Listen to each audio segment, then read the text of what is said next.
were volunteers. Even the head teachers were initially teachers on government payroll who were requested to caretake. But right, Honourable Speaker and colleagues, in the service commission, in the public service policies, we don't have that post of caretaker. So it means that these people, when they are caretaking, they are not paid any coin. Now, right now, as the Education Service Commission goes in the field to recruit the new teachers, and where I say I have no problem, I only have a problem with the caretakers, head teachers who have been caretaking for a number of years without salary, but they took on with those who were qualified teachers, who were teaching in maybe neighboring schools. And so they have sent a circular saying that those people who were caretaking should not participate in. So, right, Honourable Speaker, that's my concern, and I pray that this August House stands in and request the ministry to come and explain to us why caretakers cannot be interviewed for when they have been when they have been teaching and caretaking for a number of years. They have been left out deliberately, and that's a demotivator as far as the Ministry of Education is concerned, and it contributes to poorer quality of education. Thank you very much, Right Honourable Speaker. Honourable members, the Ministry of Education is required to come urgently and explain this issue, because the interviews will soon be concluded and many Ugandans will be left out, so would like to receive an answer by Thursday this week. Honourable Bachon.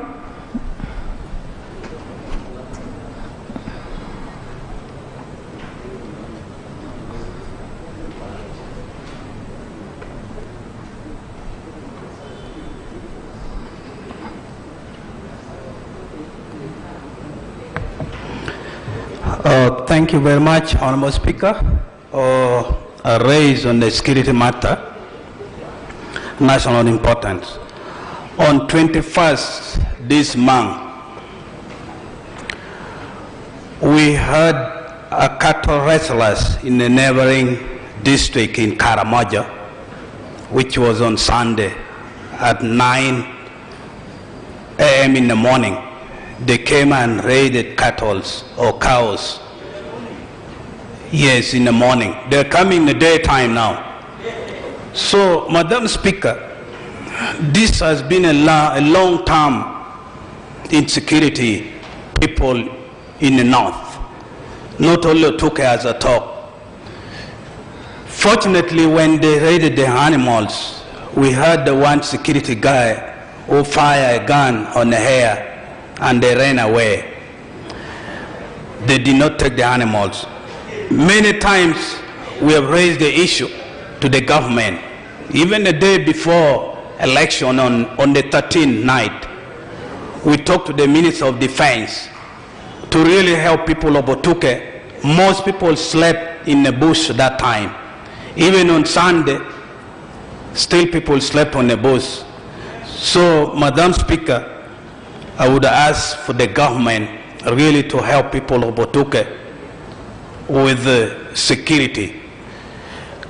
We have a land which has been demarcated by the government many years back in Otuke, and we only need the security to be there.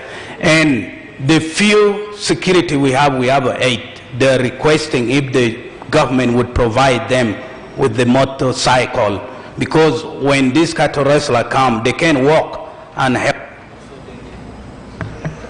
Madam Speaker, they would need the transport if it would be possible. Thank you. Okay, honourable members, the Minister for Internal Affairs is requested to urgently address the issue at the border between Karamoja and Otuke, and to come and update this House by Tuesday next week, but also in the meantime provide sufficient security for the citizens in that area. Honourable Mulindwa.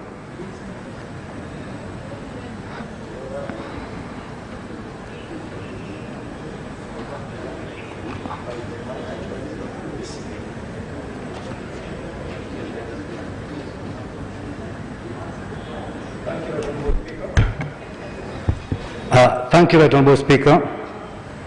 The matter of national importance, Madam Speaker, is consumer and farmer protection countrywide. Madam Speaker, the sugarcane growers, the maize growers, and consumers generally in the country are all crying.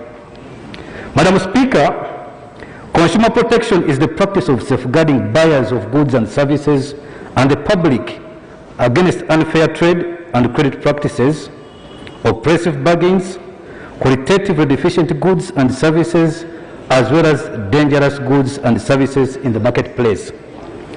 Madam Speaker, as a country, we are still experiencing the effects of the COVID-19 lockdown that started in March 2020.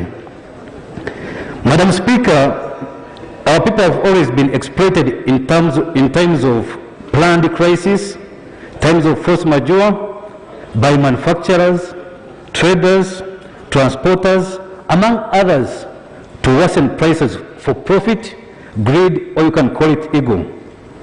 Madam Speaker, you will recall the recent fuel crisis in the country and now COVID-19 impact, where prices of essential items like salt, sugar, soap, fuel, and agric items like maize, sugar canes, among other foodstuffs, continue to extremely fluctuate because of the absence of a legal framework or measures established by law to manage the situation. And this has been happening for quite a number of years. Madam Speaker, if we continue to leave everything to the free forces of demand and supply, we will be doing a disservice to the people who entrusted us with the authority as enshrined in Article 79 of our Constitution. Oh, just half a minute, I'm concluding. Madam Speaker, it is critical that prices remain stable and consumers, including farmers, are not cheated to allow government incentives, measures, and positive impacts of the situation reach the common person. Madam Speaker, my prayer therefore is that you direct the minister responsible for trade, industry, and cooperatives to come up with a legal framework which will specifically deal with consumer and farmer protection. Madam Speaker, for quite some time, farmers have been complaining. They started with sometime moringa, they went for moringa, prices fluctuated. Then they went for eucalyptus, if you remember, pine growing. Still prices fluctuated. They jumped to vanilla, prices fluctuated. Now we have been in Lugazi and the eastern part, we have been in the sugarcane growing. Now prices have completely fluctuated. You came up with a very good alternative of growing Hass avocado. We are now contemplating on cutting down the sugarcane. We go for avocado growing. But we are also not sure of having the prices stable. Madam Speaker, it is imperative that we have a stable law, we have a legal framework by the ministry to have these items, at least that prices can stabilize for quite some time. Thank you, Madam Speaker. Members, the point here the honourable member has raised is important. We shall ask the Minister for Trade to examine that situation and give us guidance to how the farmers will be protected from the inconsistencies they meet in their work. If she could come back to us in a fortnight's time. Honourable Azza. Tumuzigu is here? Okay.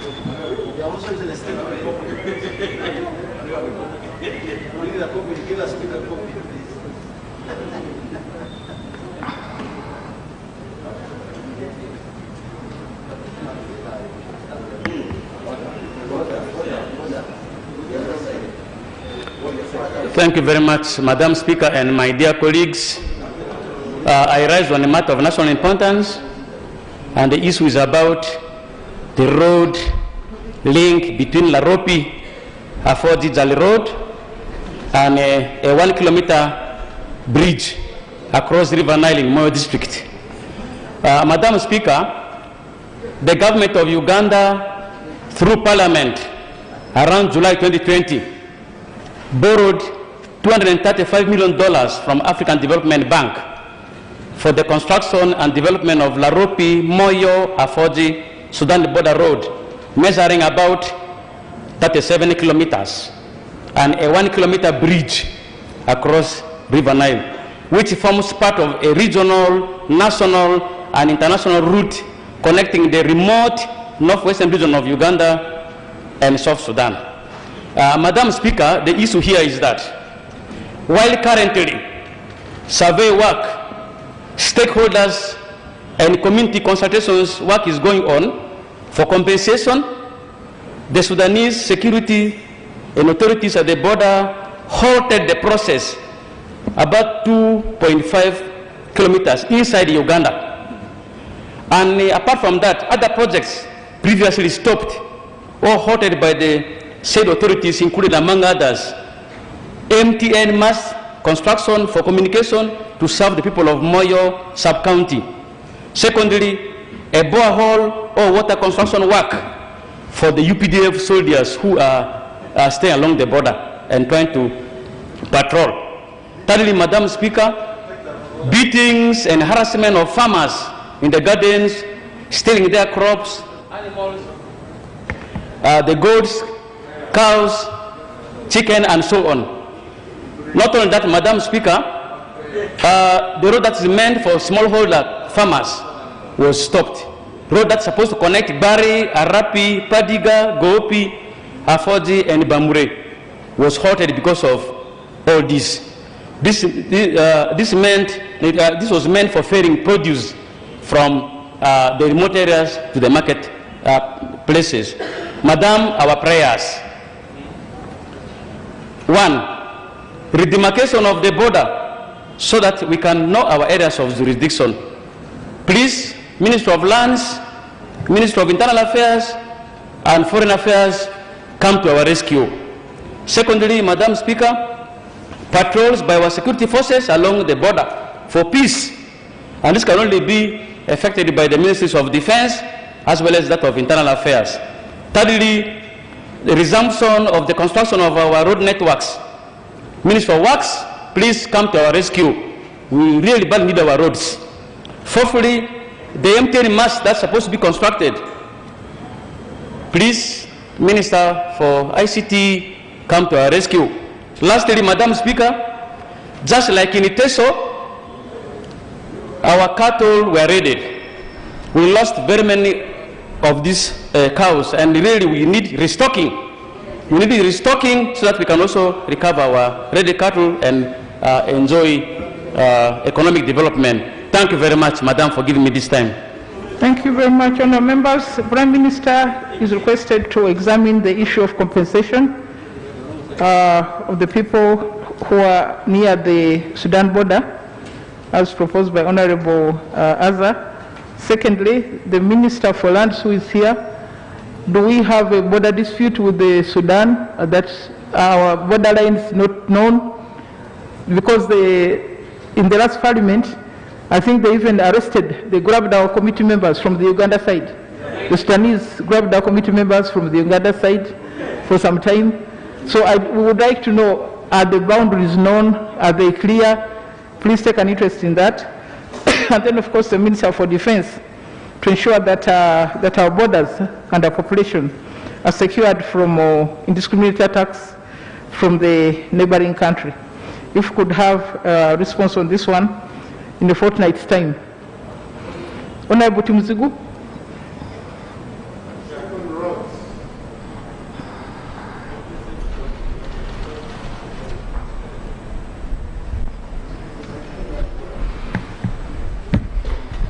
Thank you, Madam Speaker. I stand to present a matter of national importance concerning non-accessibility of Myoga funds. It's unfortunate, Madam Speaker, that a country like Uganda, which has been yearning to have wealth created, can have lying idle in Microfinance Support Center. The money was disbursed starting from November. Up to now, it has been going to Microfinance Support Center, but the beneficiaries, the circles which were created, cannot access it now. By 17th this month, Madam Speaker, only 11% of the circles registered by Microfinance Support Center to benefit from that money had accessed the funds. meaning that around 90% of the SACCOs have not accessed the money, which means the money is lying idle. Madam Speaker, due to that, we have a problem as leaders. Our people are putting us on pressure, plus the community development officers. They think we can do much to give them money, yet we are not in direct control. So, Madam Speaker, it is my prayer that the Ministry of Trade, which is expected to issue certificates to those SACCOs through the Department of Cooperatives, does a lot of work to make sure that these people get their certificates, because they are the ones which are holding them from accessing that money. Because without a certificate, no SACCO can access that money from Microfinance Support Center. Honourable Member, are these SACCOs in your constituency or Uganda? Is it a nationwide problem? Madam Speaker, in my district in Tungamo, they directly informed me, and according to the Independent newspaper of 17th this month, those SACCOs have not got the money, so it becomes a national matter by the information given to us by our newspaper, the Independent, and again, the district of Ntungamo gave me information concerning that matter, such that the government can come to their rescue. Thank you, Madam Speaker. Honourable members, the Minister of Microfinance is directed to come and update the country on the extent of implementation of this Emyoga program and the coverage, so that we can decide how to move on that one. Thank you very much. Honourable members, yes, Honourable Cooper.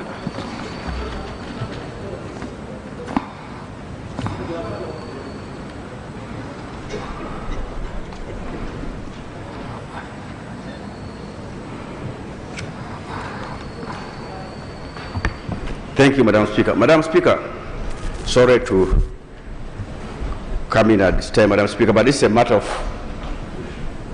national importance. Madam Speaker, it is embarrassing that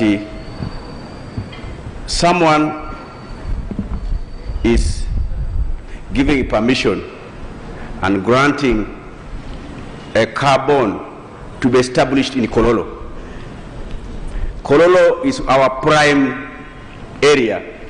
How on earth does someone register, grant modern car dealer to be established in Kololo?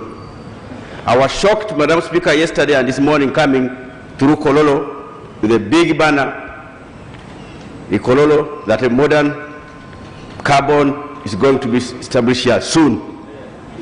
Madam Speaker, I remember in the 8th Parliament, during the Chogam time, that place had been allocated, they had given money, and we were told it was supposed to be for establishing a hotel for Chogam.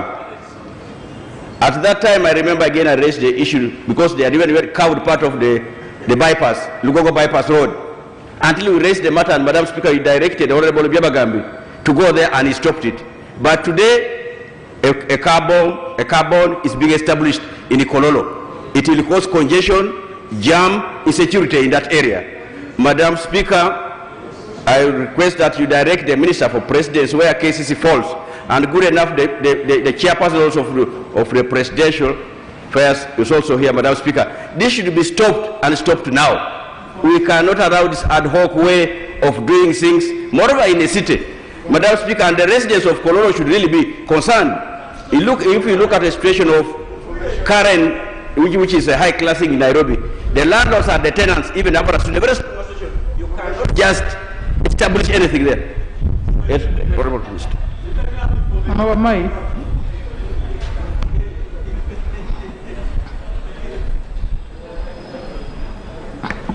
Thank you very much, Honorable Cooper, for giving way. Thank you very much, Madam Speaker. Madam Speaker, the issue of transport has become a very big problem in this country. Uganda has now become a dumping country where all the outskirts of Kampala are full of old vehicles that do not run abroad. These vehicles, Madam Speaker, have brought in a lot of pollution. They brought a lot of pollution, and that's why we've got so many cases of cancer in this country. Madam Speaker, even transport for us who come from the eastern part of Uganda, including the Speaker, traveling from Mukono to Kampala is a nightmare. It's about 2 hours. These days, for you to be able to get to Kampala, you must leave your home at about 6 to be able to get to Kampala at about 9. This is indeed terrible, Madam Speaker. We want the Minister of Transport to come to the rescue. We waste a lot of time in jams, and that's money wasted. We one time appealed to the Minister of Transport to work on the road from Mukono, passing via Mukono University to Joker's Hotel, to reduce the traffic. It's unbelievable. So allowing new areas to start bonded cars who have put our country and our people in a terrible situation. So this should be stopped. So Honorable Cooper, I agree entirely that Kololo is a high-class area, and when we talk of areas of high, people, it's Kololo. And that should not be allowed to take place. No. Madam Speaker, this is a capital city. The structural thing, the former mayor of Kampala is telling me that area is zoned not for such purpose. Now, so, Madam Speaker, it should be acted and acted now. Thank you. Honour members, for me, I'm actually surprised. In the last session, this House worked very diligently, assiduously, and seriously, and we enacted the Physical Planning Act. And we were told that Uganda is now a planning area. The law was assented to. I hear there is even a planning board. How can a car bond come in Kololo? When we have that law, we have the government. No, Ministry of Lands, this again in your docket. Where is the manager of the Physical Planning Act for this country? And please, the Minister for the President should stop that bond. Kololo is a residential area. It cannot be turned into a trading area. It cannot. No. Finally, Honour members, I've also received a petition from the Local Government Workers Union. They are raising issues about, one, the inability to unionize in the local governments. They are also raising issues about the enhancement of their pay. They are raising issues about collective bargaining. So I'm going to send this petition to the Committee of Public Service and Local Government to study and advise us on how to move. Thank you very much. Let's go to item 3. Item 3 on the order paper, statement by Minister on the occasion of the commemorating the International Women's Day, 8th March 2021. Honourable Minister for Gender.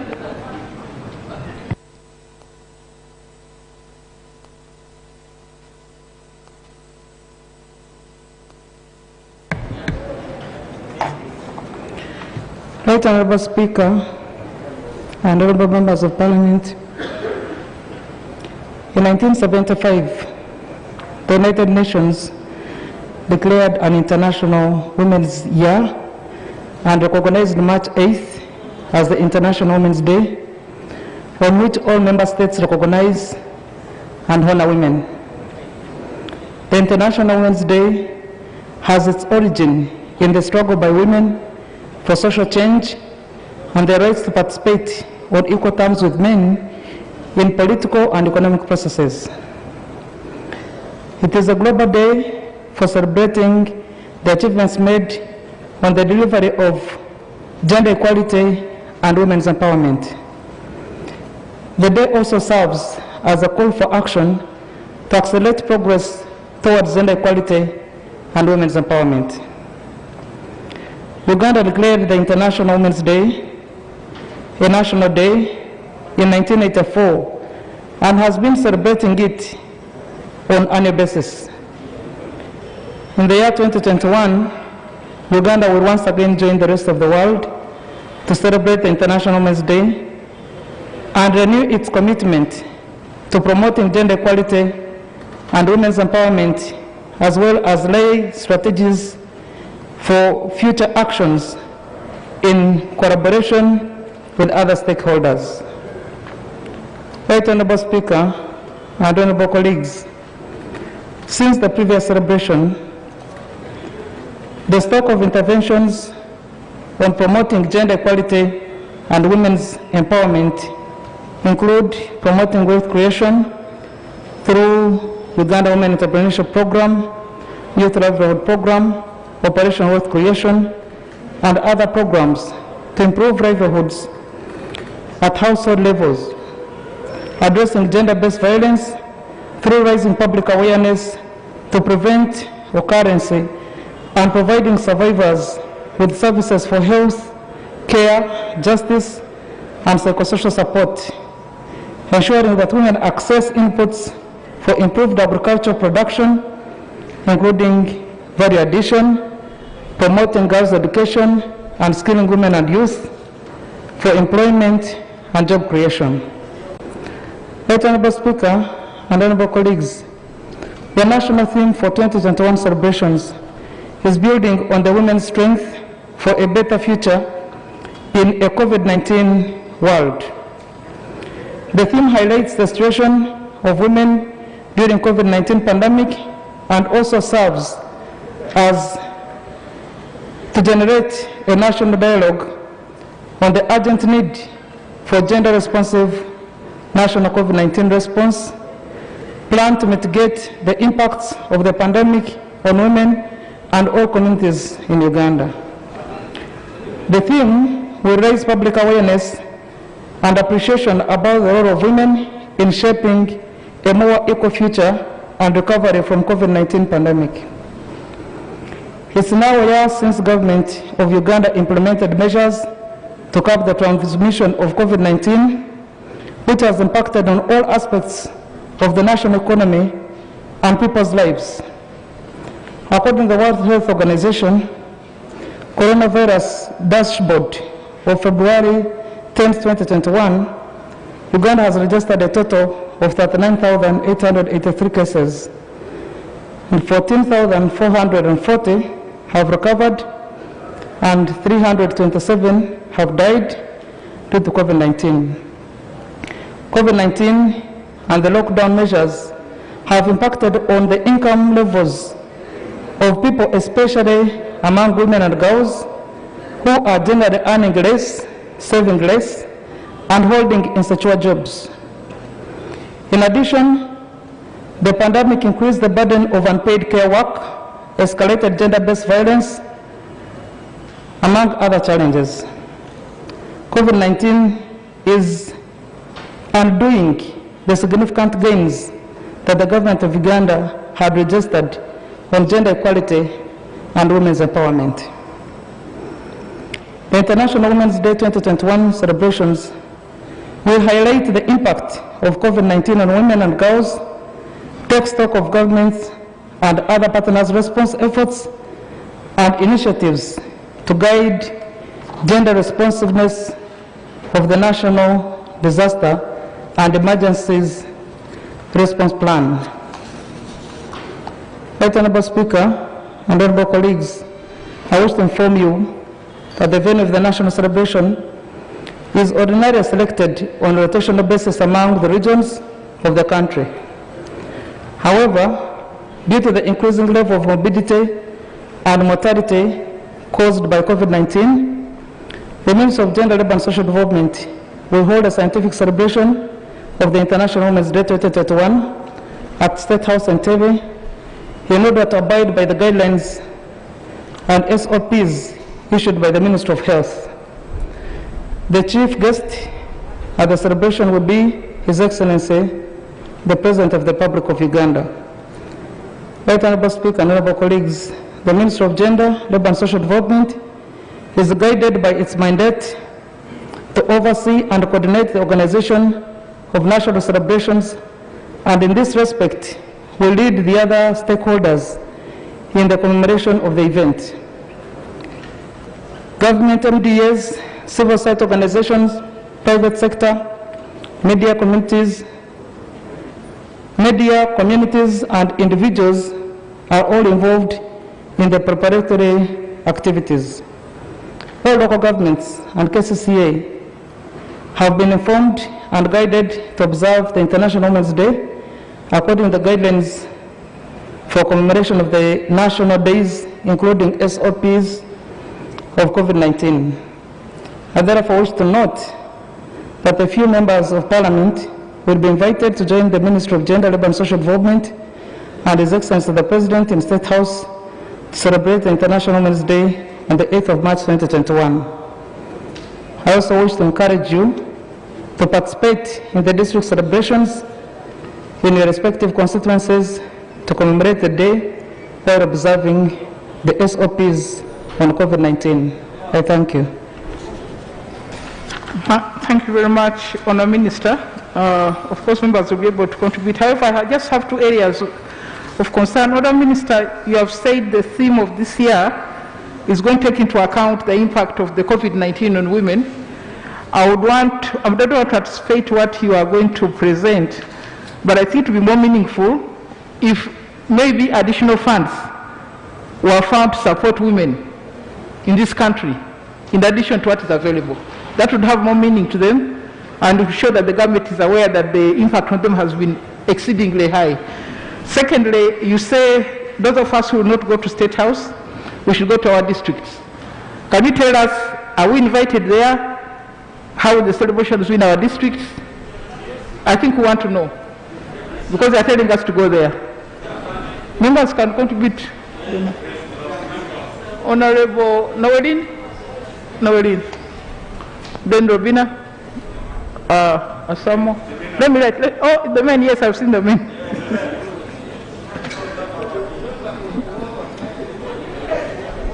Opa is here.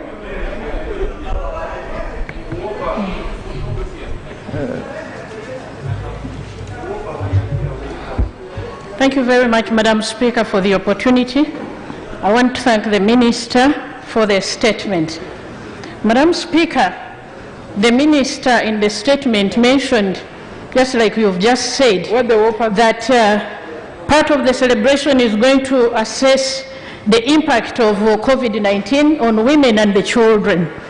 Madam Speaker, one of the impact of COVID-19 on our children, there has increased early girl-child pregnancy. And even as we plan to open schools, Madam Speaker, in the coming weeks, many of our girls are not going to be able to return to school. So since there is a call to action, Madam Speaker, I want to call on the ministry to have action that is aimed at attending to the challenges of these girls who are not able to go back to schools, some affirmative action, some funding maybe in the areas of skills development, so that these girls who circumstantially are not able to return to school, they can also have their future secured. I thank you, Madam Speaker. Honour Babadiri, Ahmed Asamo, then Macho, then I go this side. Stella. Okay. Oh, Robina. Ah, okay. Babadiri, then Robina. Can someone help Honour Babadiri to move?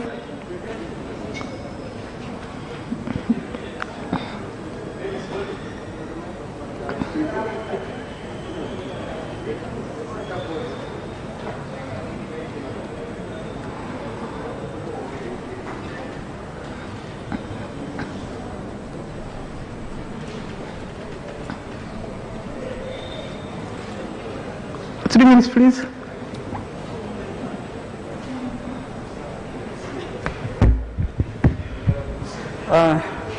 Thank you very much, Madam Speaker. Madam Speaker, I would like to thank the Minister of Gender and Cultural Affairs for bringing this statement of Women's Day. Our Women's Day, since we started celebrating in 1984, it has been a very colorful day for women, where all the women come out to show what they have done and the challenges they are facing, and ask government what government has done. It is a pity that now this corona has reduced it to a scientific celebration, and that will be limited. And even if you say we should go to the district, how shall we manage to control the women not to come in big numbers to celebrate? So it is a big challenge. The moment we say, let us celebrate in the district, you will find all the women coming, dancing, and so on. It will be very dangerous for us to hold that celebration. And secondly, have you sent some money to the district so that they can celebrate in a big way?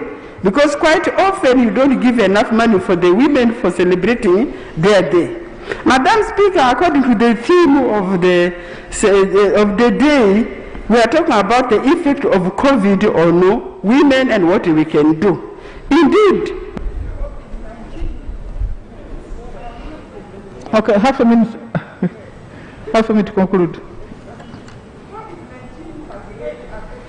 Women, you will find that because of now lockdown, men and women, most of them were not working. You will find that all the same, the children and the men, they expect women to bring food on the table. You will find that the woman will be the one risking. You have heard of women who are sleeping in the market so they could raise money. And there are some women who can go to dig. You will find that the burden of COVID laid a lot on women. Therefore, we need the government to support women with more funds so that they can raise money. Madam Speaker, also the domestic violence. Because of lack of food, because of lack of many facilities, women suffer this domestic violence. Many have been killed. So we ask government now to give us more money to carry out awareness raising on gender-based violence so that this COVID does not impact too much on the women. Thank you, Madam Speaker. Nabo Rakojo, Amede, Asamo, Stella. I'll come back.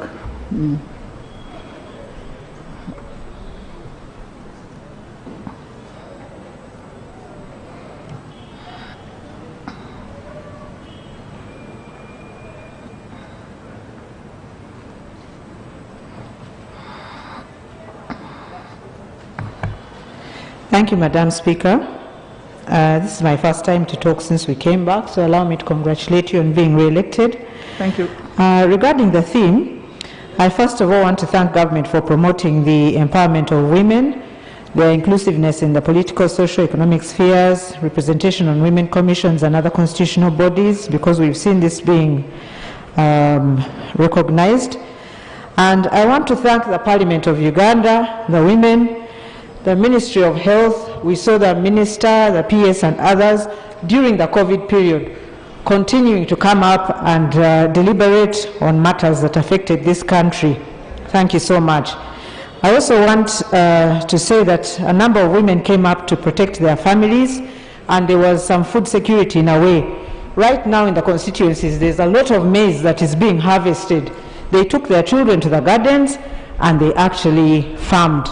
Unfortunately, we have a lot of early pregnancies that came up and early marriages. I know that during the sexual violence probe on schools, we had said that girls who are pregnant should still be allowed to go back to school. I hope that those who are interested can still be protected and can go back to school. And I would like sensitization also on domestic violence. Thank you, Madam Speaker. Thank you, Honorable Asamo. Asamo, Stella, Kiza. I go this side. I see Kolwo, then I go to Olive there. I'm coming. Then I'll come back here. I'll come back to you. There are 3 this side, 4 on this side.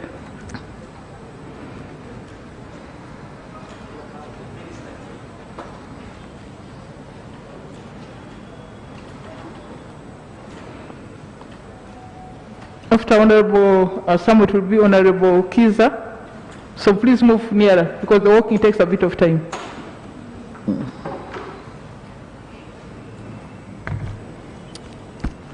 Thank you, Right Honourable Speaker. I want to thank the Minister for the statement she has given the House.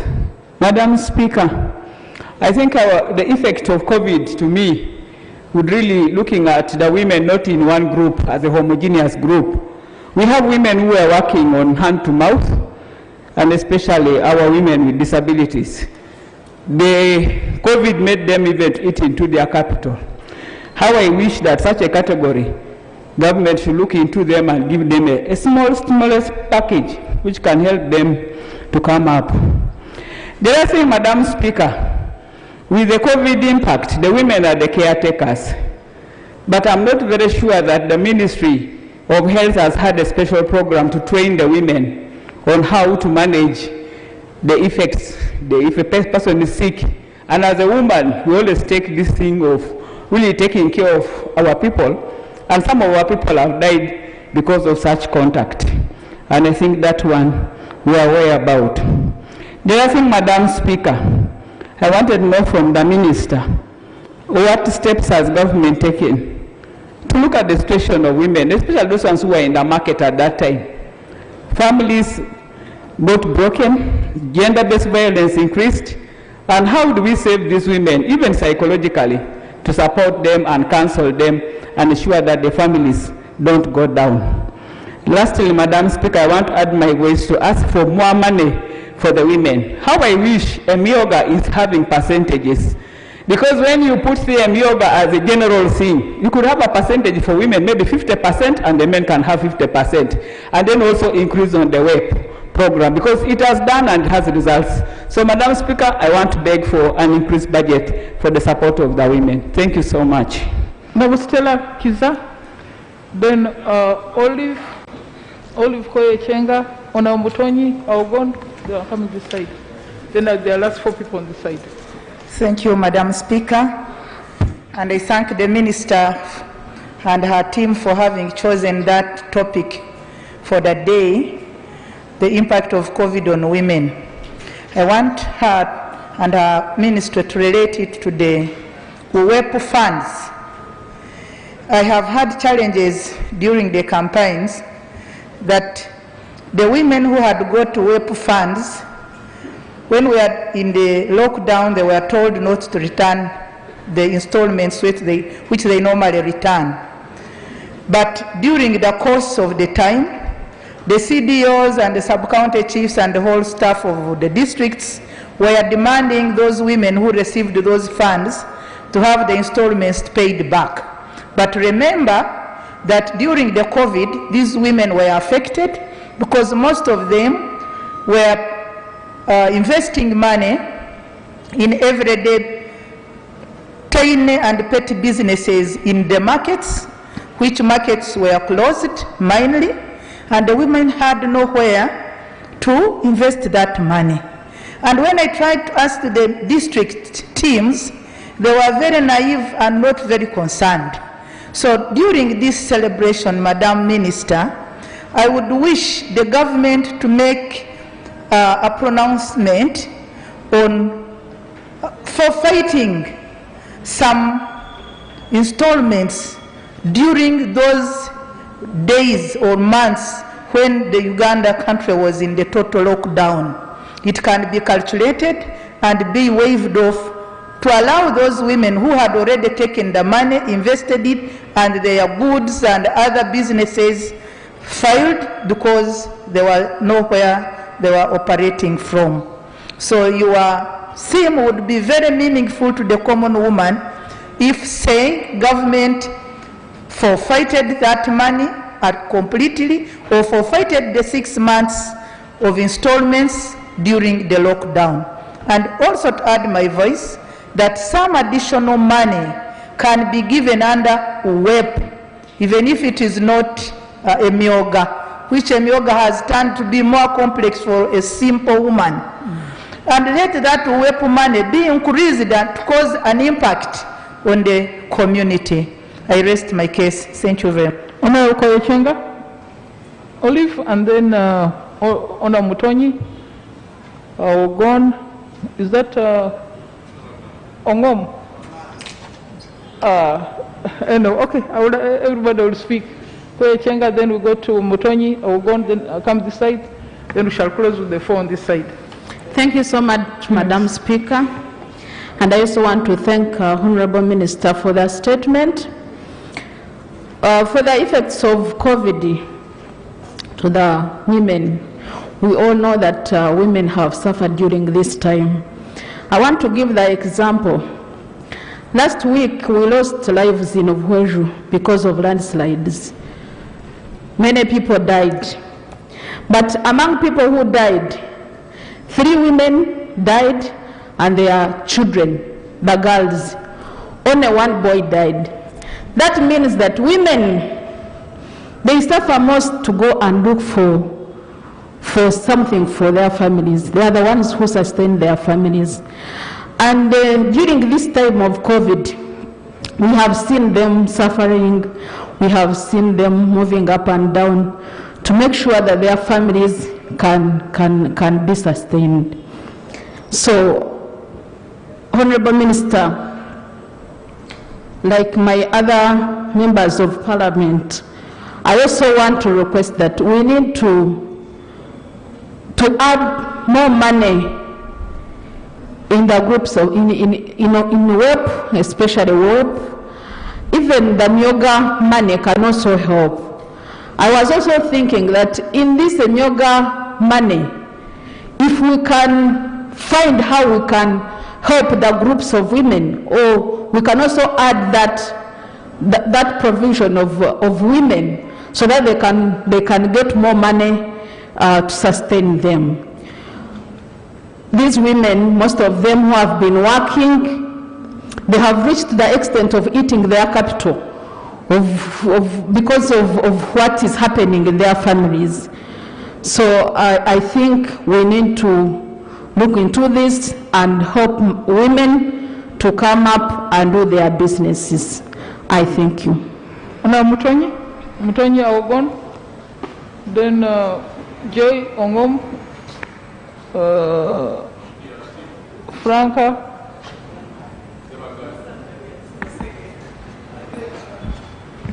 You will all contribute. Thank you, Madam Speaker.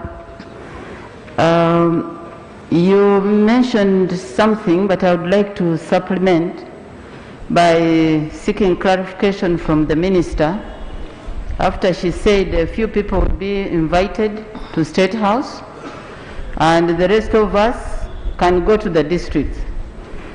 Now, the national function is being restricted because of COVID, the SOPs.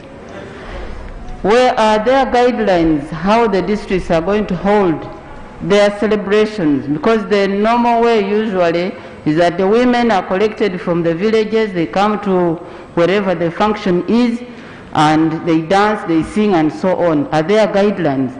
Secondly, Madam Speaker, I would like to point out this, that whenever we hold Women's Day, at the national level, it is the government that puts in money. Because there is no way you invite a visitor or a guest for celebration and they go back without even water. So normally people expect something to be eaten. Now at the district level, Madam Speaker, I'm sure you have witnessed this. When we hold these functions, the districts look at the MPs to sponsor the functions, and we have always done it. Because they give them 3 million, that is the budget, and then the chairperson of the Women Council uses part of it to travel to the national celebrations, and therefore nothing is left there. So if you don't, then the women look at you like you are not helping them at all. Now when you invite them, they expect to eat food, to drink, and so forth.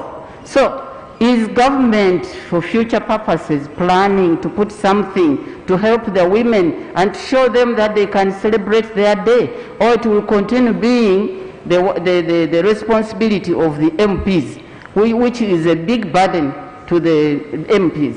Thank you, Madam Speaker. Honour Algon, then Joy Ongom, Franca, Savagara. There was somebody at the back there. How about? Thank you so much, Right Honourable Speaker. Angeline, you know the mask is a problem. Angeline, am I? Okay. Would you can then I take the last shoe on this side. Thank you so much, Right Honourable Speaker.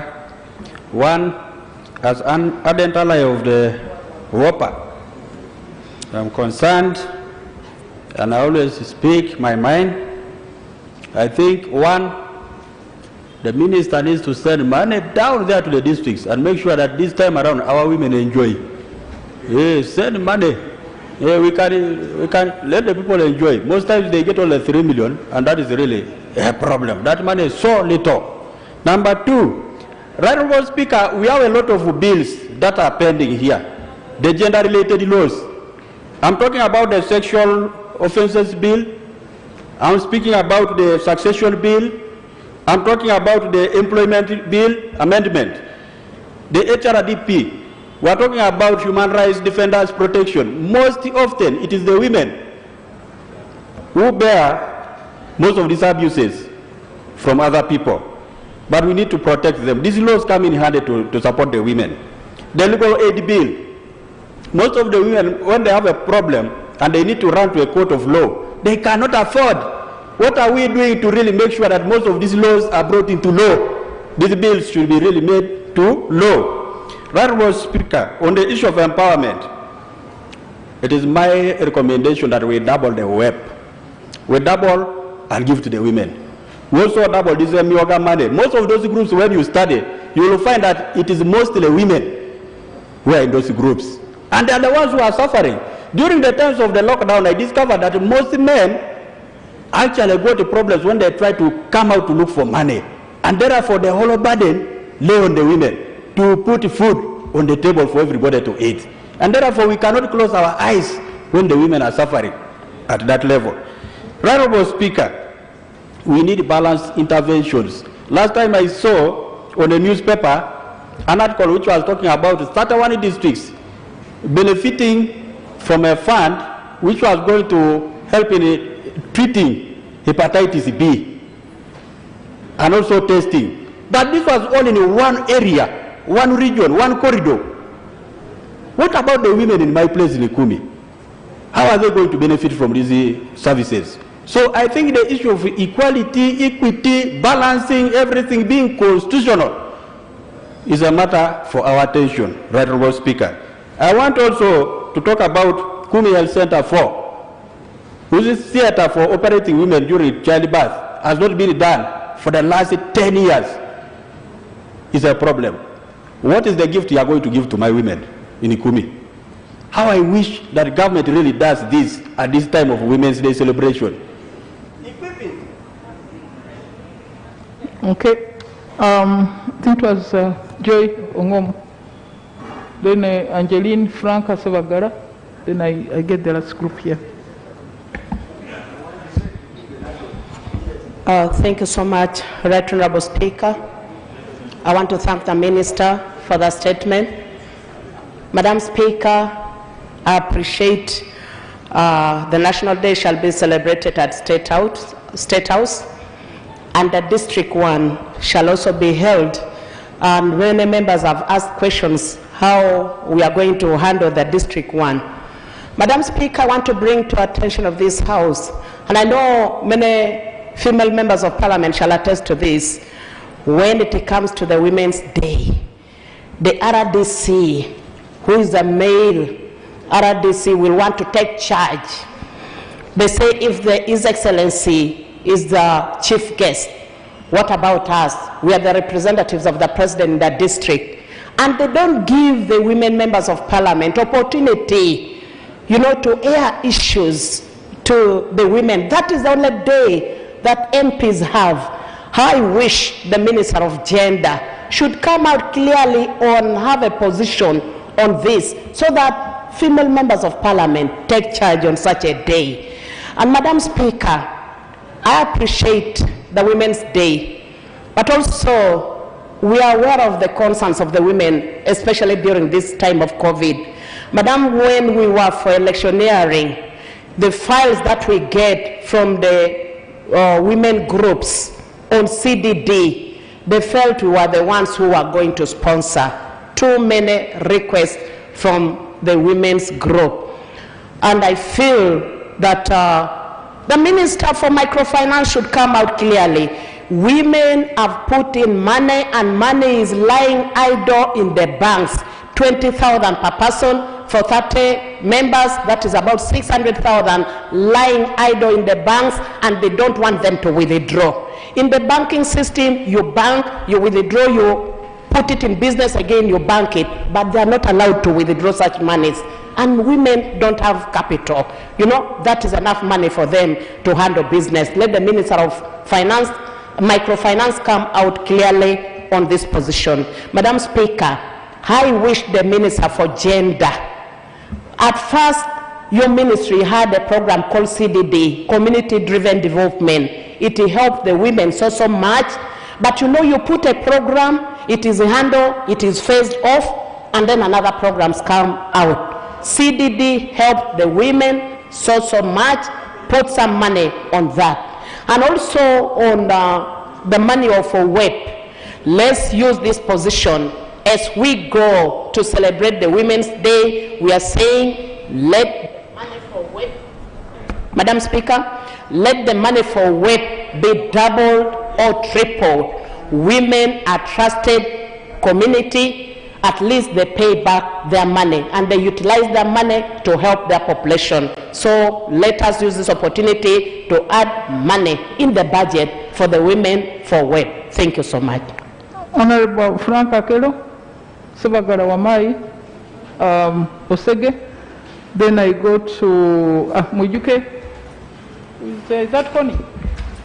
Mujuke Connie. Then I take the last group here.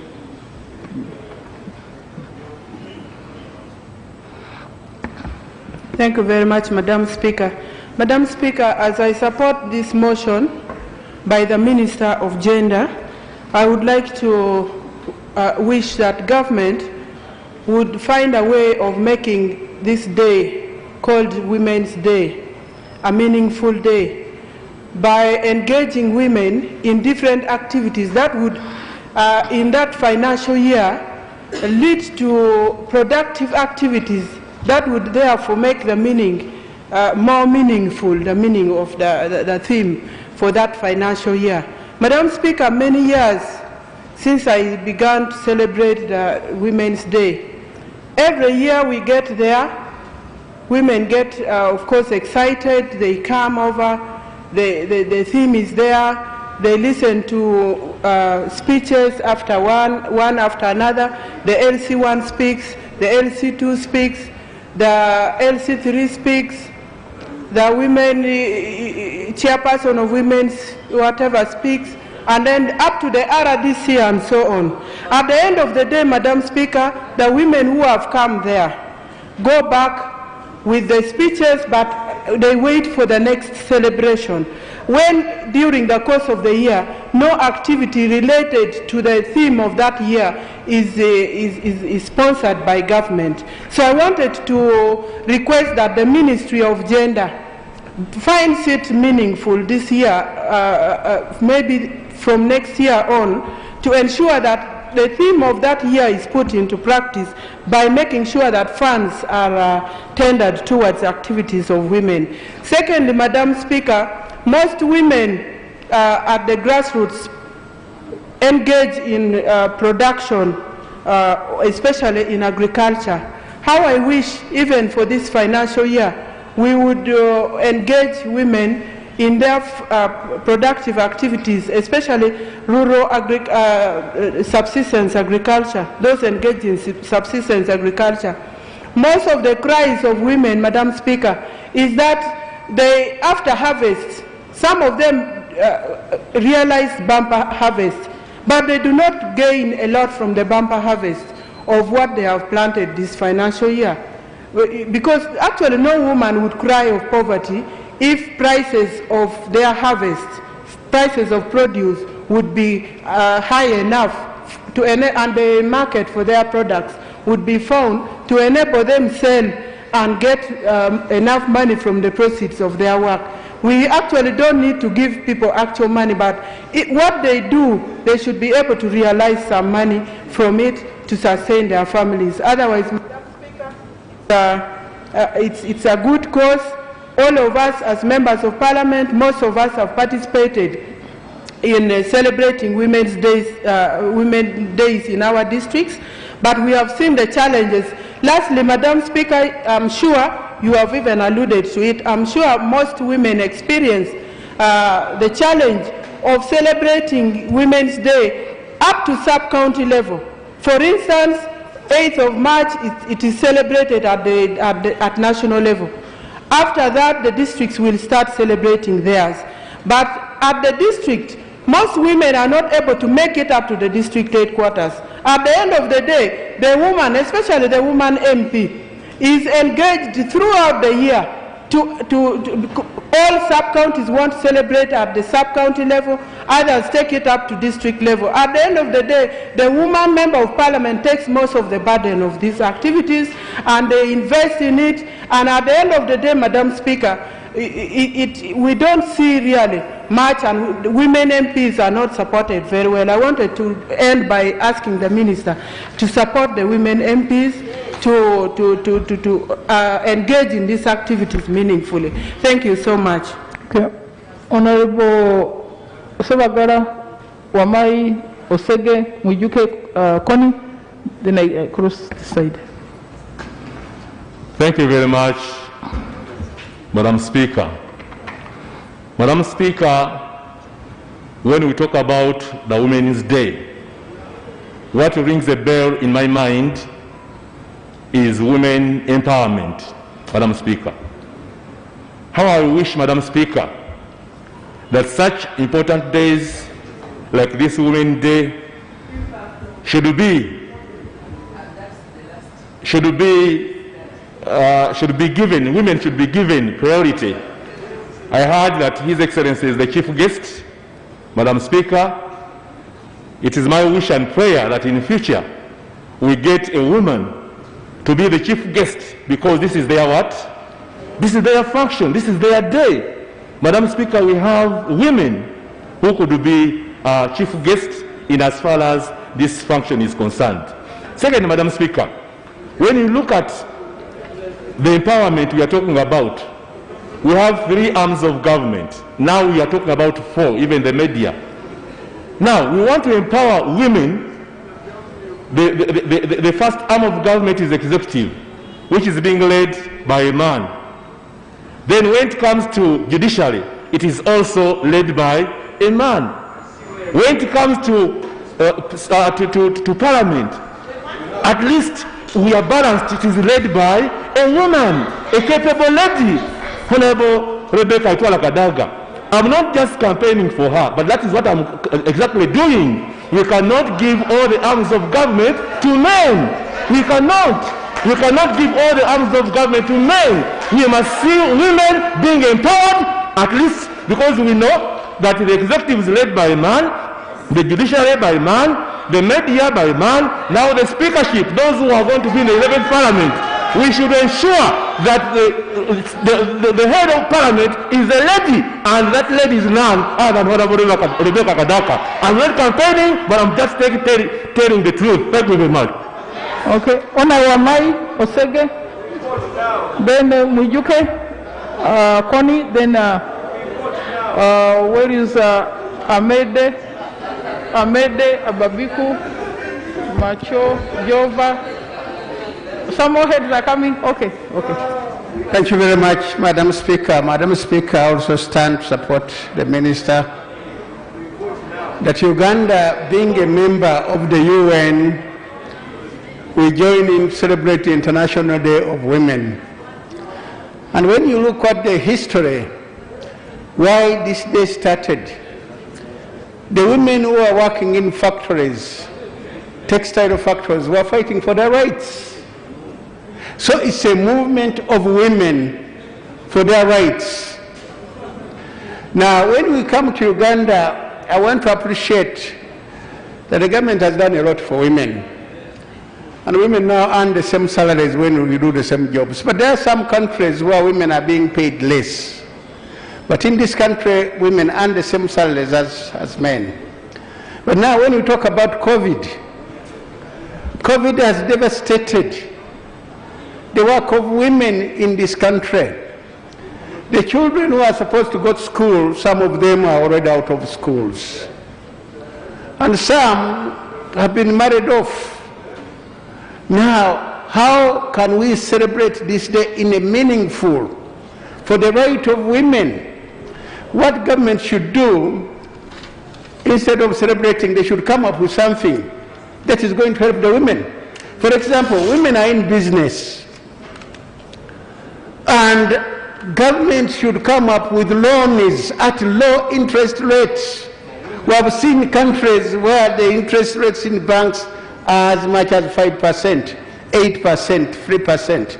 So government, knowing that the COVID has affected women in this country, should come up with something to help our women. They should come up with loan scheme with banks giving women loans at a lower interest of about 5% so that the women can regain what they have lost during COVID. So this will be something useful. But this question of celebrating and has no meaning, it does not help at all. So I want government this time, Madam Speaker, that they give women who are in business, who are working, farming, loans at low interest rates so that our women can come up, because the COVID has really affected them. That would be meaningful for our women in this country. I thank you, Madam Speaker. Honorable Osege, then Mujuke Koni, then I go to Amede Babiku. I'm coming this side.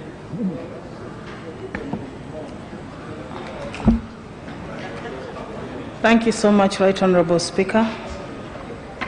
Madam Speaker, I would like to agree with my colleagues on the statements that they have made in favor of women in this country. Right Honorable Speaker, I just have two issues that I would like to raise. One, we have read from the statement of the Minister, and truly, this day was started as a way of lifting women worldwide and making women participate on equal terms with men. Right Honorable Speaker, all the submissions that have been made here, so far we are talking about the rural woman. And we are saying that they are the most downtrodden and they are the ones we are crying out for. Right Honorable Speaker, if statistics was to be done in this country, you'll find there are many households where women are heads of households. And these are disadvantaged as women in this country. And when we talk about Women's Day, these are the categories of people that we should be looking out for. If we are going to see their meaningful participation in the contribution to the GDP of this country, I think we need to look out for more meaningful ways of celebrating this day, as colleagues have said. Right Honorable Speaker, today we are counting 27 years since we started celebrating Women's Day. And we are still doing it the same way. The women we purport to want to lift up are the women that we bring on this particular day. They are the women who stand in the sun the whole day. They are the women who go back home without eating anything. The ones who are not talked about are the ones who come and enjoy. They come and get entertained by these women. And we are just using these women, in my opinion.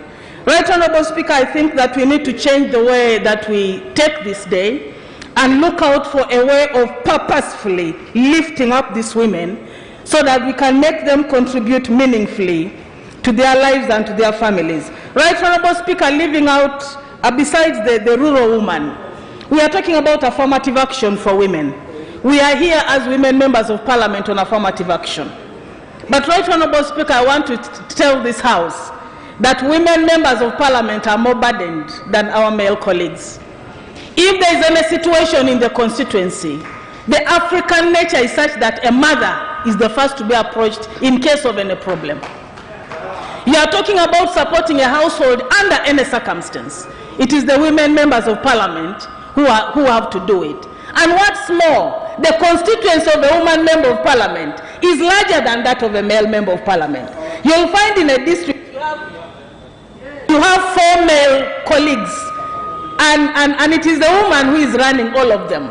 I mean, running the whole district. Where the 4 male colleagues, we are not running the male colleagues. That is slip of tongue. I know you understand what I mean. And if we are going to talk about affirmative action, I think this needs to be looked into, because the burden is so much and we cannot be talking about improving the status of women, and instead we are burdening them. Right, Honorable Speaker, we need to look at a woman right from the rural to the urban, and women in this House in particular. I thank you, Madam Speaker. Thank you, Honorable Mujuke. But Honourable Minister of Gender, I hope that you can change the word affirmative and call it a district seat, because there's nothing affirmative about contesting on universal adult suffrage in 20 sub-counties, and the state is affirmative, and someone who's in 3 sub-counties is what you call direct. You need to change that. There's nothing affirmative about it. Honorable Mujuke. Thank you so much, Honorable Speaker. Then Connie, then we'll go back. Honorable Speaker, I stand here to speak for the mothers, our wives and daughters. I want to thank the Minister for the statement. I also want to support the Honorable Sebagara for his proposal that we should have gender balance in the leadership of the 3 arms of government. It is very important, Madam Speaker. If you look at the hierarchy of government, you have the number 1, the President, the Vice President, the Speaker, the first 5. How many women do we have there? So I want to thank Honorable Latif and support his proposal. Because we can't just talk about gender balance and when we are not practicing it. 2, Right Honorable Speaker,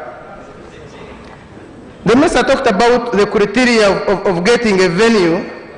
I don't know how then she came to State House, because I have seen all national functions these days go to State House.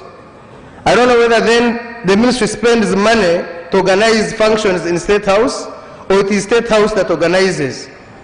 Now, if it is State House organizing, then should be the money for this celebration should be given to the women members of Parliament so they can go and support the districts. And of course, getting to State House is not easy. I'm sure it's not just about Corona. Even if it wasn't Corona, very few people would still go to State House. Maybe next time we should think of Kororo or any other national place. Otherwise, State House, I don't know for which reason, but getting there is not easy. It's not just about Corona. Thank you very much, and I support the Minister. Connie Beruango. No, you just come. Connie, and then I go back to the side with the Ameda Babiku, Macho, Jova. The man from the island, the Highlands. Okay, I'll see you. Thank you, Right Honourable Speaker. Right Honourable Speaker, I want to join the colleagues in thanking the Minister for the statement. However, Right Honourable Speaker, I'm concerned about the celebrations. Yeah, it's true we are going to have the scientific celebrations in State House, where very few people will be there. Right Honourable Speaker, how I also wish that as they invite people in State House, let the biggest number be women. Because many times you find that the big dignitaries that are invited there are men. And yet this is a Women's Day. Right Honourable Speaker, we've been referred to the districts for celebrations. Like the colleagues have been concerned. Right Honourable Speaker, how I pray that as they organize these other big ones for other big dignitaries, the majority of the masses should be given normally the biggest budget, because that's where the people who are really concerned attend. The women who are normally scorched, nobody cares about them anyway, and yet it's their day. Right Honourable Speaker, last year I was blessed that the celebrations took place in Mbale.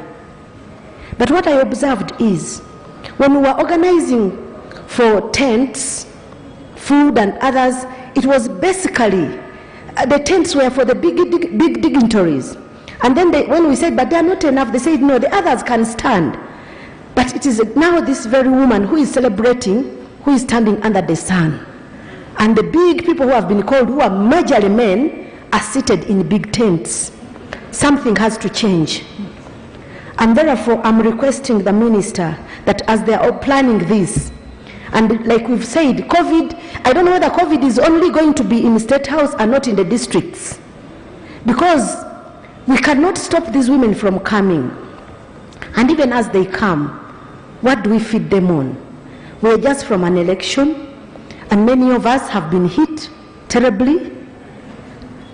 Can we have a way of taking care of these women in the district so that they really take this day as their day?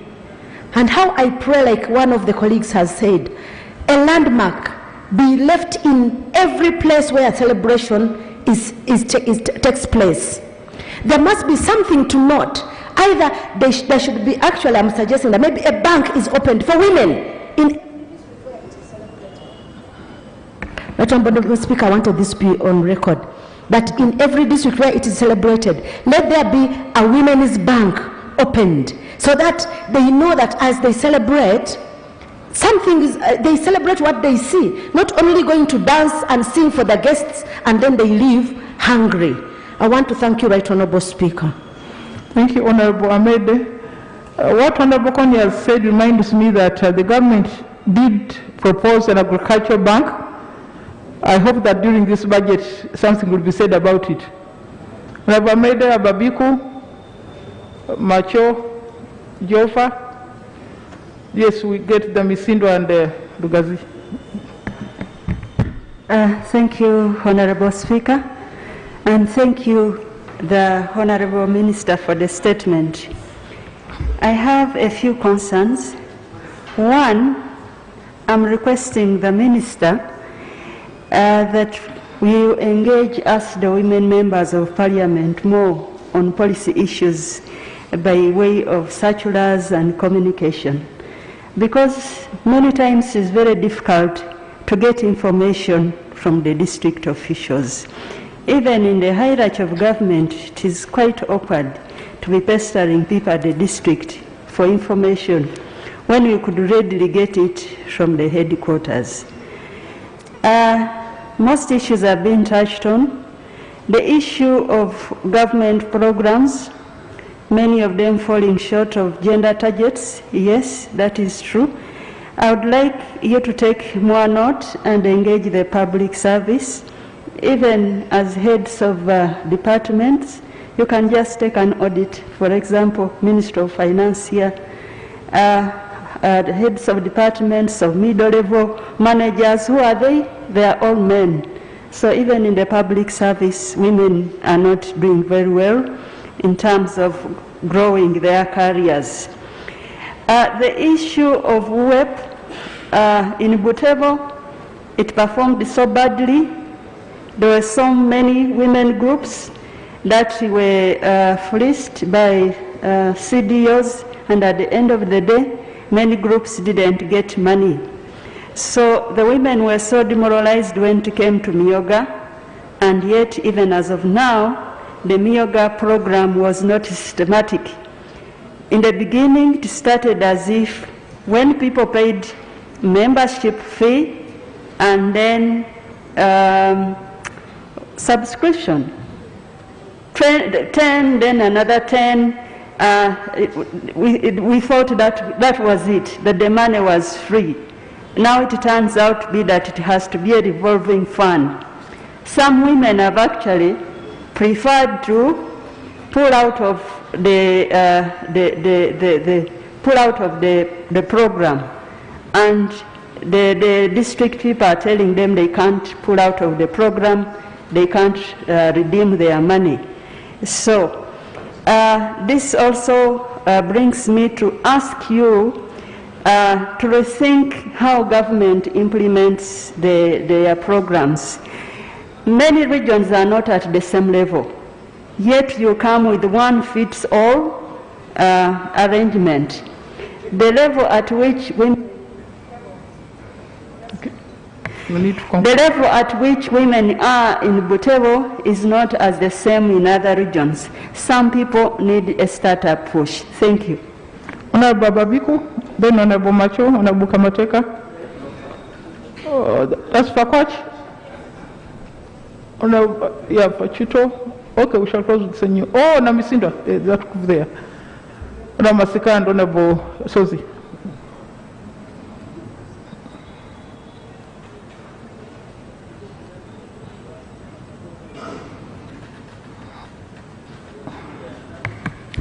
Thank you, Right Honourable Speaker, for this opportunity.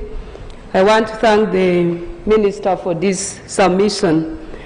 Right Honourable Speaker, when we reflect at the effects of COVID to female figure, we are adversely affected compared to our male counterparts. Right Honourable Speaker, I will advise that the Honourable Minister takes the lead and we use this budget process or the budget cycle to incorporate issues affecting the female figure.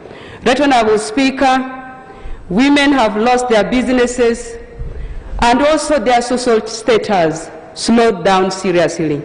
Therefore, Right Honourable Speaker, we can be positive in this when we reflect this in our budget, but also as we celebrate this day, Right Honourable Speaker, we should be sharing strategies on how to give hope back to the female figure.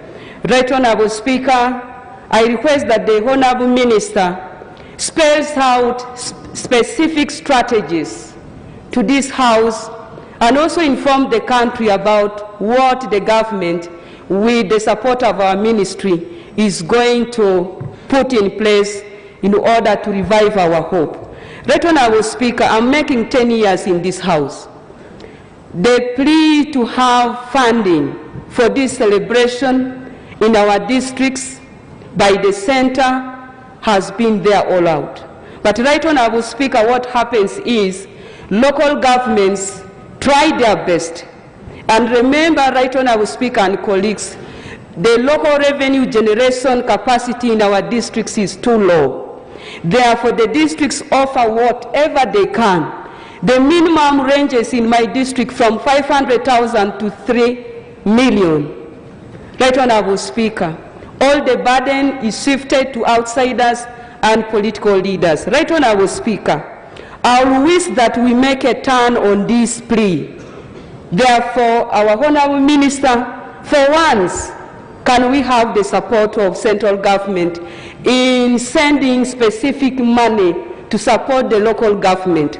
Right Honourable Speaker, if we can have conditional funds attached to celebration to our day in the districts, the monies can be safe and the celebrations can be better than what we are having. Right Honourable Speaker, I have an opinion on the replica that the Minister is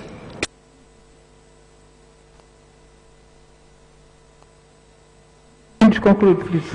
The replica of having also a group of people selected to celebrate this day at district level. Right Honourable Speaker, as a woman member of Parliament, I cut across the whole district of Adjumani. Right Honourable Speaker, how will I be able to participate in the selection of few women to celebrate this day at the district level? Right Honourable Speaker, I am reserved about this because it will have a political connotation on us. Right Honourable Speaker, as we celebrate yearly, you will find that even at sub-counties, our women plus other interested parties, they join together to celebrate. Right Honourable Speaker, if we cannot have mass celebration, I prefer that we do it like other celebrations which have been totally centralized than causing political connotations, havocs to women members of Parliament that will take us time to rectify. Right Honourable Speaker, thank you so much. Okay, Honourable Macho, then Honourable Kamateka, then Honourable Masiko goes with Sozi. Oh, Pachita is there, okay.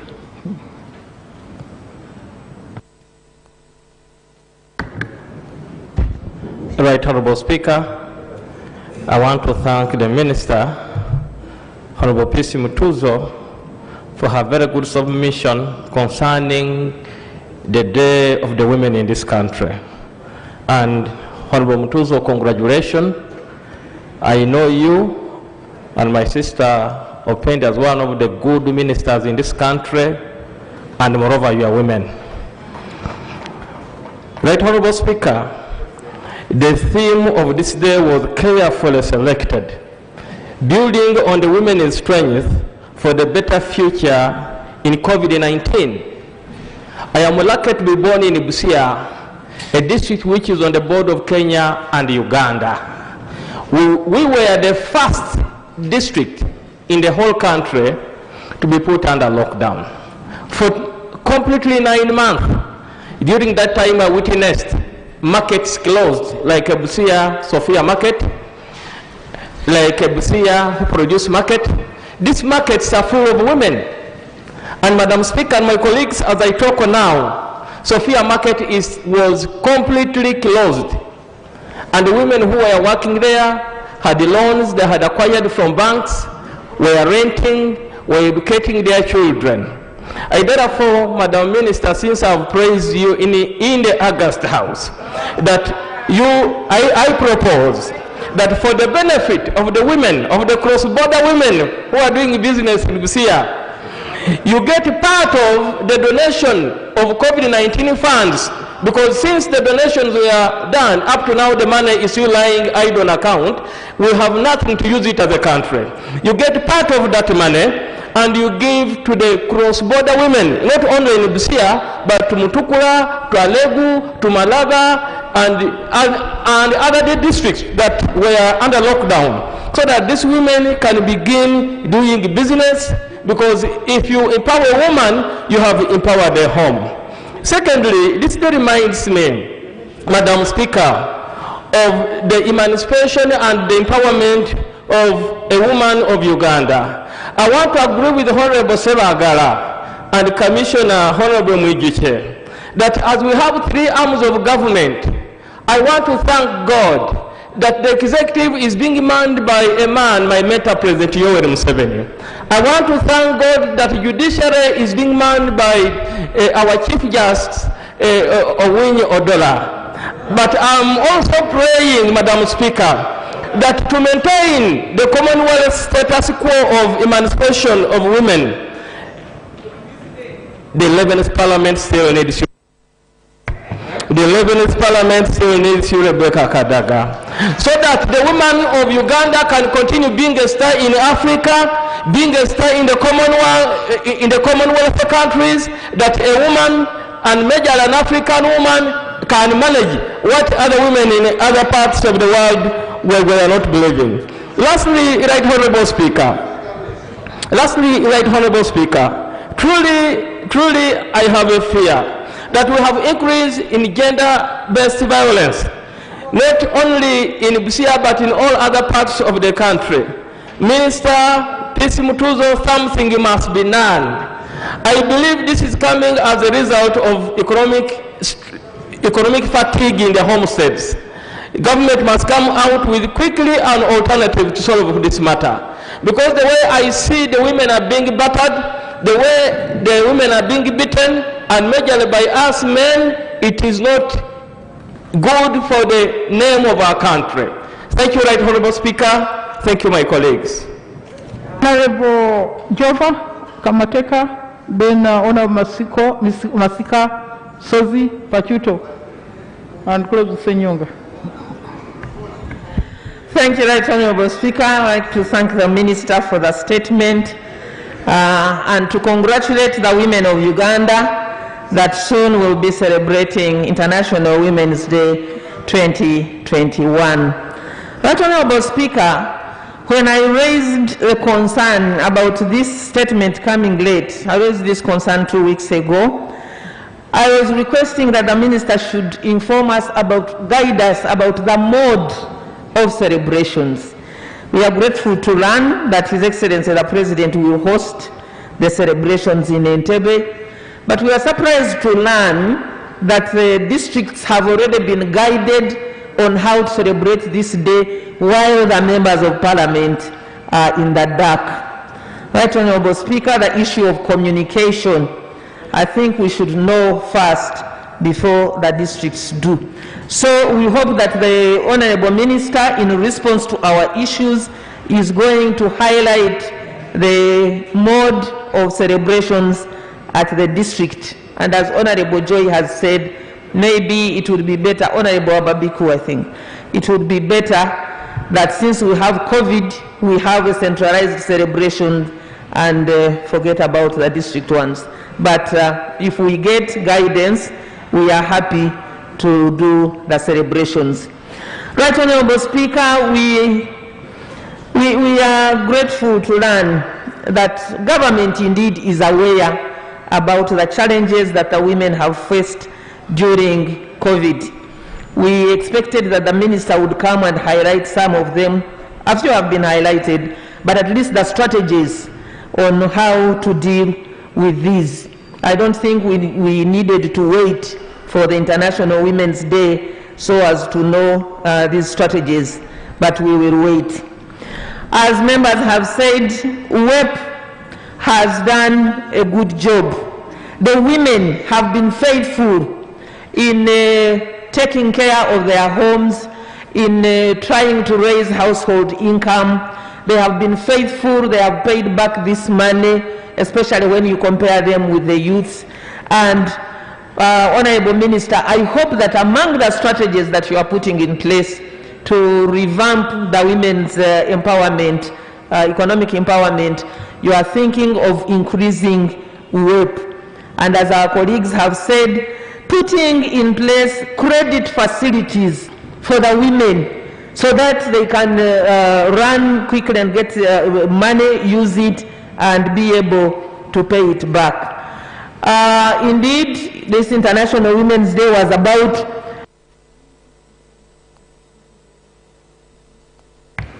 women empowerment, and we want to look at economic empowerment, because it is when the women are economically empowered that they will have sufficient food for their homes, that they will be able to educate their children, and so we will know that there are real gains from the International Women's Day rather than just celebrations. Then the strategies that we are put in place. What is the strategy, the national strategy to end teenage pregnancies? Where is the national strategy to end child marriages? We would have loved that the 10th Parliament dealt with this, and we now see how they can be implemented. Thank you, Right Honourable Speaker. I hope that the Minister will indeed give us the mode of celebrations. We thank you. Thank you, Honourable Masika. And then Honourable Sozi, Honourable Pachuto, and then Senyonga. And the Minister will close.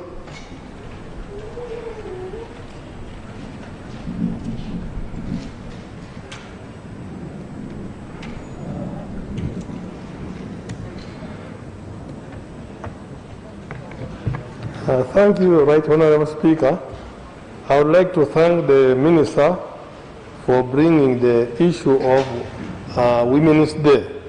First of all, COVID hit Uganda. I was the one who talked about the COVID when it appeared in China.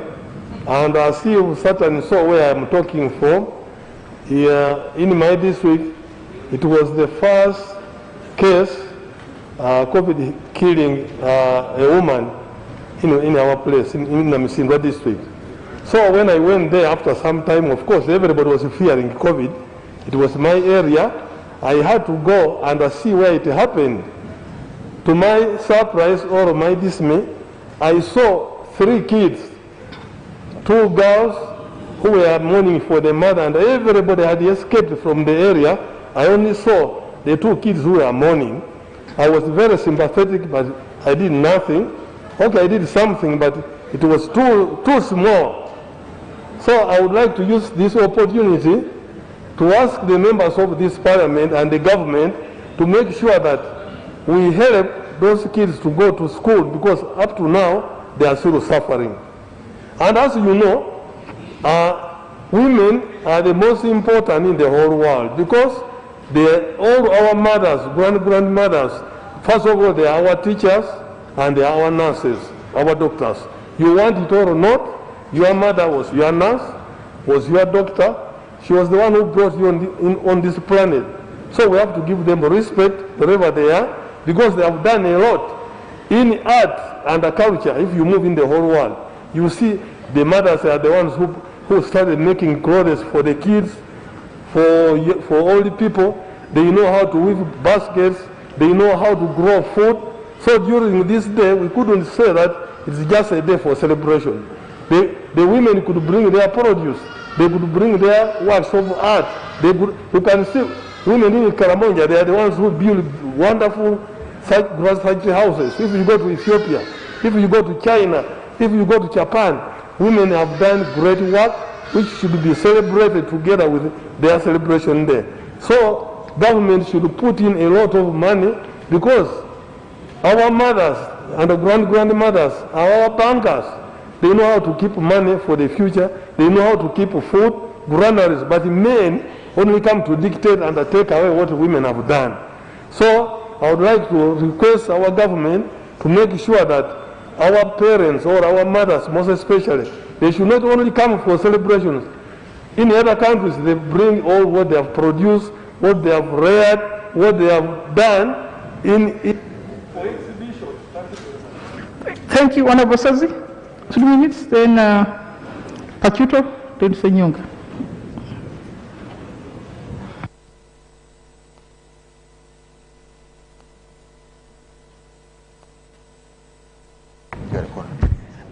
Thank you, Madam Speaker.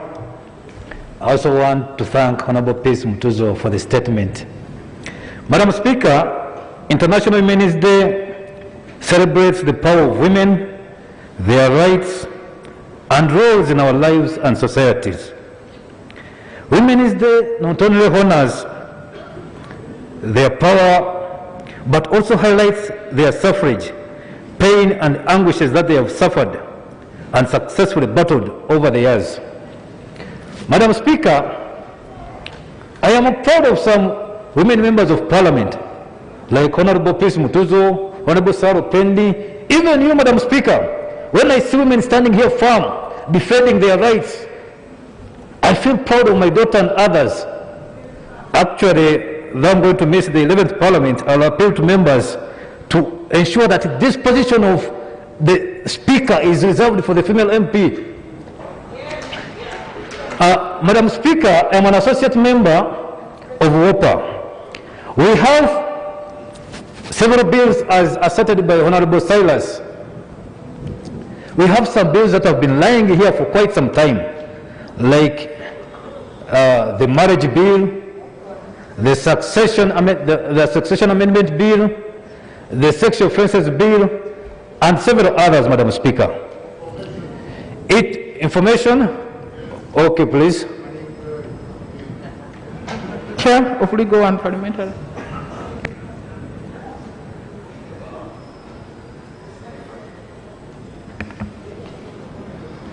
Right Honourable Speaker, I would like to provide information to the Honourable Member and to this House that the bill is referring to, the bills.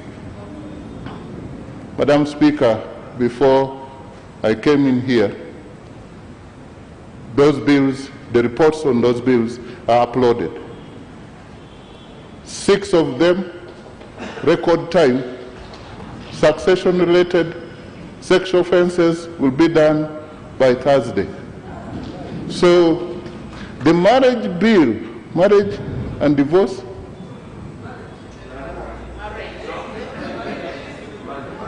Madam Speaker, you can hear from the title of the bill. I was here in the 9th Parliament. The title of that bill was marriage and divorce. But already people are making amendments before you descend, before you come down in the, the committee stage. The marriage bill was here, processed up to close, I think 23, is a matter that is before here. So, Honourable Member, the members of the Legal and Parliamentary Affairs Committee, they have been working tirelessly.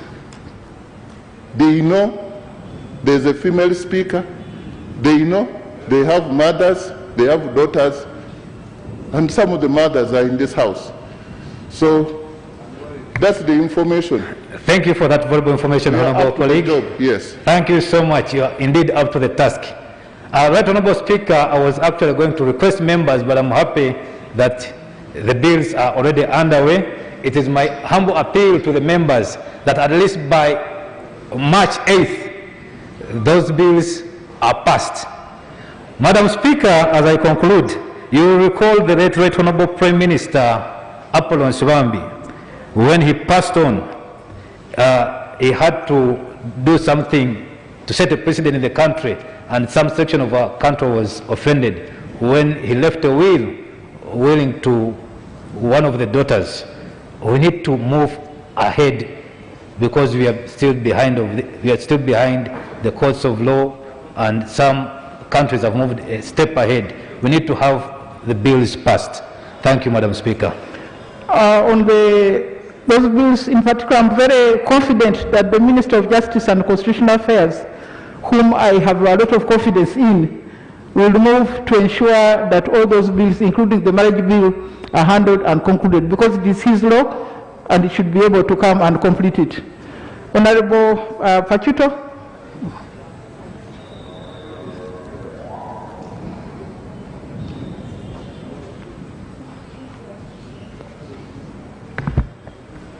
Thank you, Right Honourable Speaker. Right Honourable Speaker, I want to thank the Minister for Gender for the report. Right Honourable Speaker, I also want to take this opportunity to thank Government of Uganda for giving the women of Uganda space in political leadership, leave alone other positions in government. Right Honourable Speaker, I particularly want to thank and congratulate the previous Parliament for making you the first female speaker in East Africa.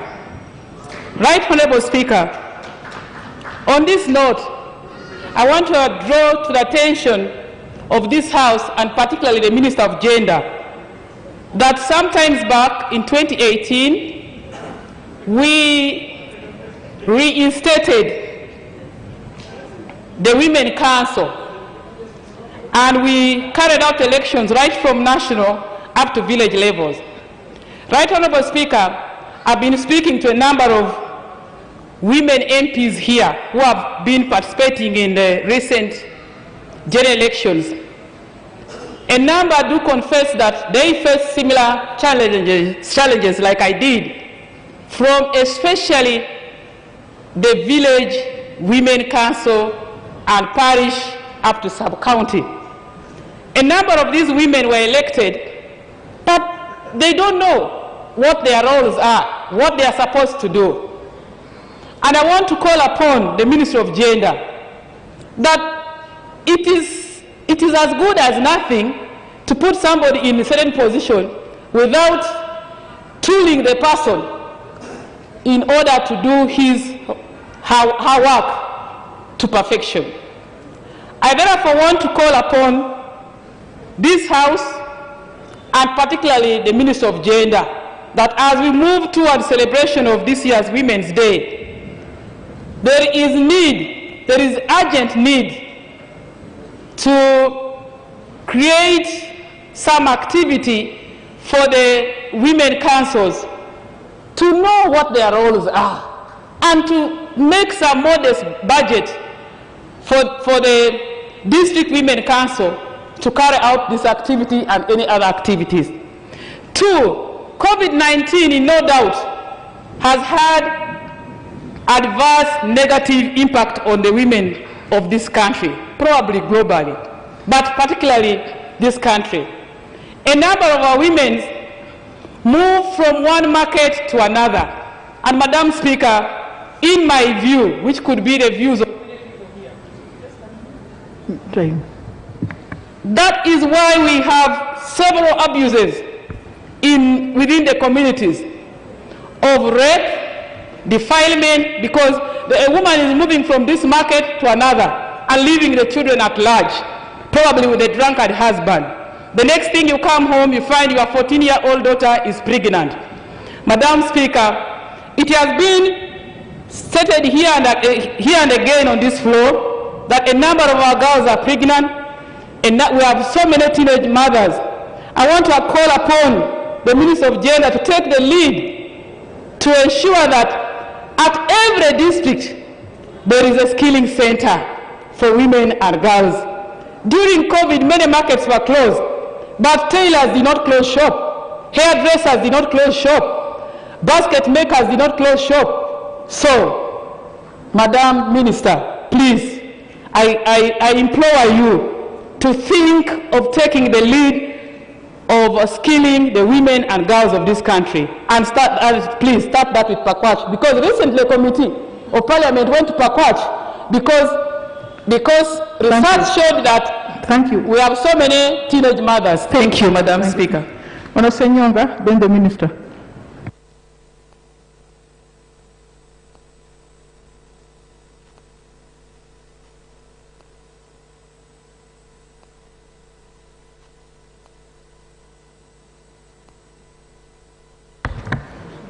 Thank you, Honourable Speaker. I want to join my colleagues to thank the Minister for Gender for her presentation here. Very Honourable Speaker, I've heard much about women empowerment, which means we are trying to see how women of all stages can be part and can contribute to the development of this country. But Very Honourable Speaker, there is still a gap, because even when we talk of Women's Celebrations Day, you will see a certain class of only those who are ever invited are the only ones to attend. There is a class of market vendors, women there, the community markets in the area. Those women, they don't consider to be part of the women we are talking about, because they have never seen anything coming out from the planning of women to see how they can fight poverty, how they can be part of the bigger team of women of this country. Very Honourable Speaker, unlike before, these elections of 2021 has brought the biggest percentage of women so far on board. But as my colleague said, very few knows what to do. How many women colleagues are ready to help those ones? Because when you go for these capacity courses which are organized by local governments, it is a one-day course, and many of them might be of low class, and these are courses that are organized by professors and those people who speak only English, and they leave our local women behind. Emphasis should be put on those local women. Very Honourable Speaker, when we talk of women, we normally consider ladies between 25 and above. But now when you look at the majority of women, they are between 16 to 20, 22. They are already mothers in many areas. Yes, it is true, not because of COVID, but because even there is so high rate of girls drop out of school. So serious consideration should be put in plan. We are talking of skilling in Uganda, Right Honourable Speaker. The skilling of Uganda, the government stopped funding skilling Uganda in 2018. All those schools that were helping the Ugandan girls and boys to get skills, from July 2018, they have never received even a single coin. Those who are still training, they are on just probability whether the government. 27 members have contributed to this statement. Can I invite the Minister to conclude?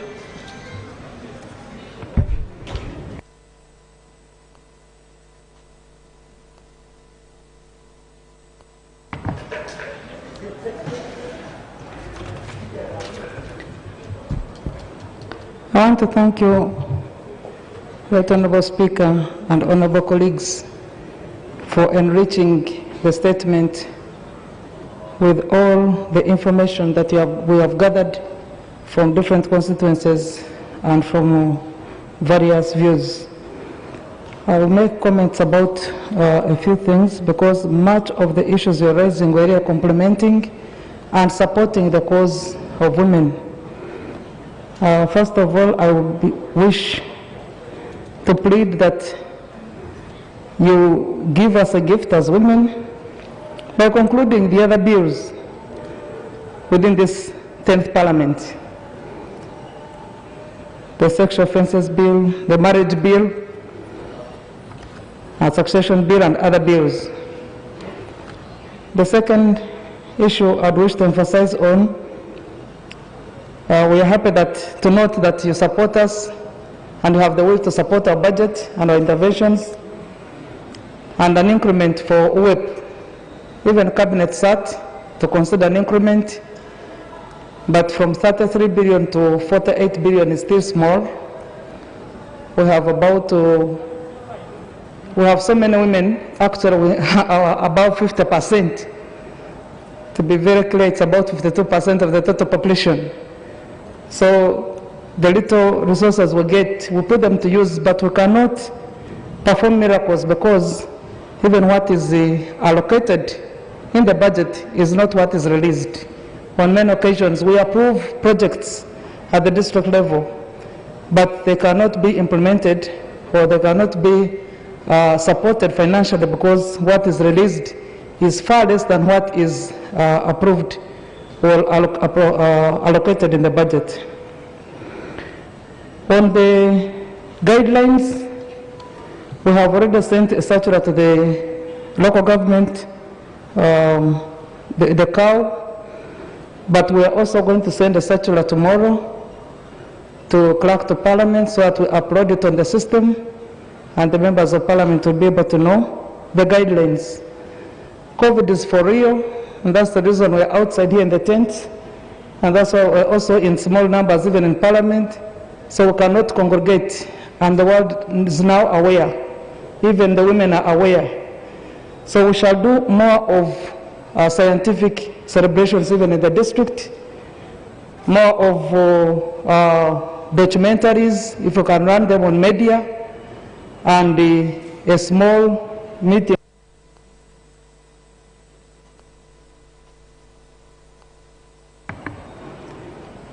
Right Honorable Speaker, the strategies we have been engaging in, we are following up very strongly on gender mainstreaming. The Ministry of Gender is coordinating other stakeholders, machinery, to prevent and respond to cases of gender-based violence. We are in partnership with UN Women, implementing a spotlight initiative to curb FGM, early marriages, and child marriages. The judiciary recently operationalized a special session courts so that they can reduce the backlog of cases under the family courts, and we're in strong partnership with the police to step collaborating investigations of criminal nature to reduce the voice of gender-based violence. We are also actively engaging the Ministry of Education, and we are happy that they allowed, especially the young girls who have gotten pregnant during this period of COVID, to be allowed to go back to schools. On the issue of WEP implementation, indeed it was affected by COVID-19. Many of these businesses and enterprises where women had injected resources, when businesses closed during the lockdown, some of their enterprises and even their capital was affected. So we are now calling them to find out what dynamics they are going through, and we are managing case by case. We are now in the review process of the guidelines that support WEP implementation, and we are making some considerations, especially in the businesses where COVID really affected them badly. I want to thank you, honorable members, for receiving and accepting our statement, and also still encourage you to organize these celebrations or commemorations at the district level following the SOPs. I thank you, Right Honorable Speaker. Thank you very much. Item 4.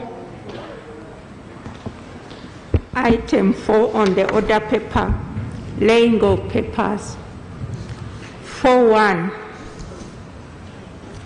Minister of Justice. The 42nd Inspectorate of Government Performance Report to Parliament, July to December 2019.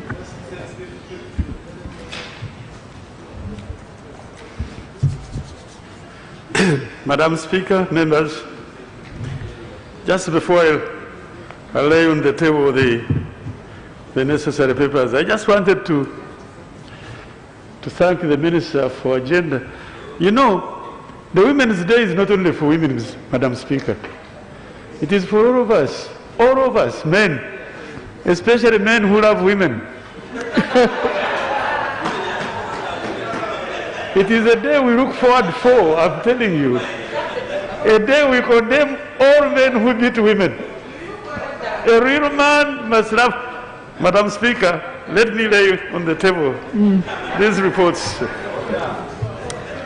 Madam Speaker, I wish to lay on the table Order, members, order.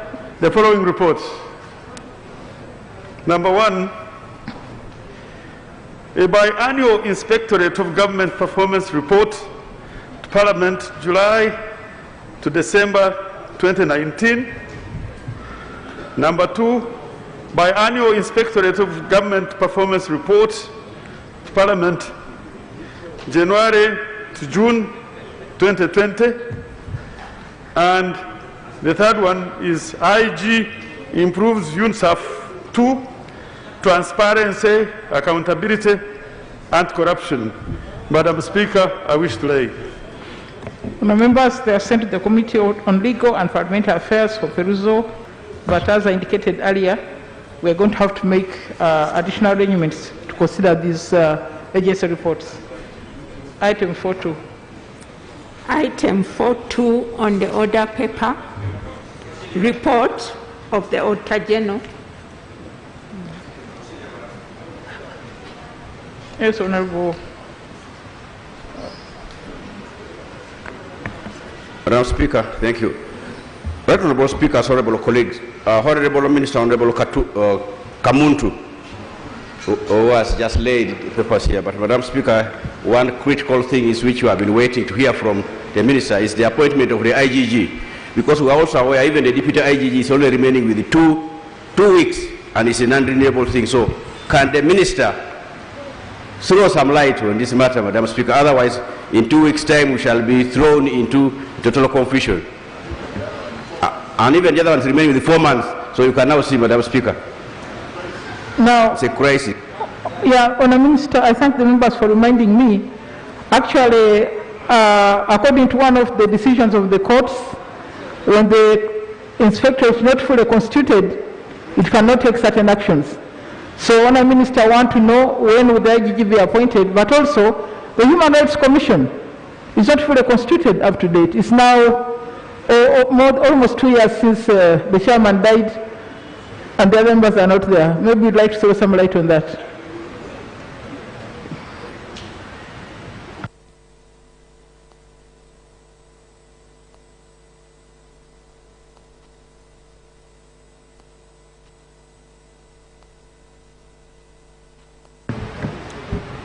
Madam Speaker, I appreciate Honorable Elijah Cooper's concerns, and these concerns are shared. Madam Speaker, your concern is shared. There are quite a number of very important positions that we are, as a government, processing and it will be done. One of which, as you have already pointed out, there is IGG, there is a Human Rights Commission, but also equally urgent is establishment of Constitutional Review Commission. All these processes are being handled, Madam Speaker, and I will report to you as soon as they are. But I want to assure the House we are in earnest wanting these things to be behind us. Thank you. Yes, item 4.2.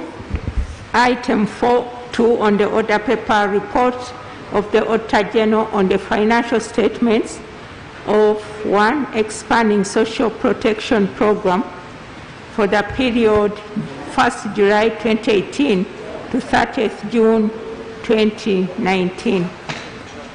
Honorable Commissioner.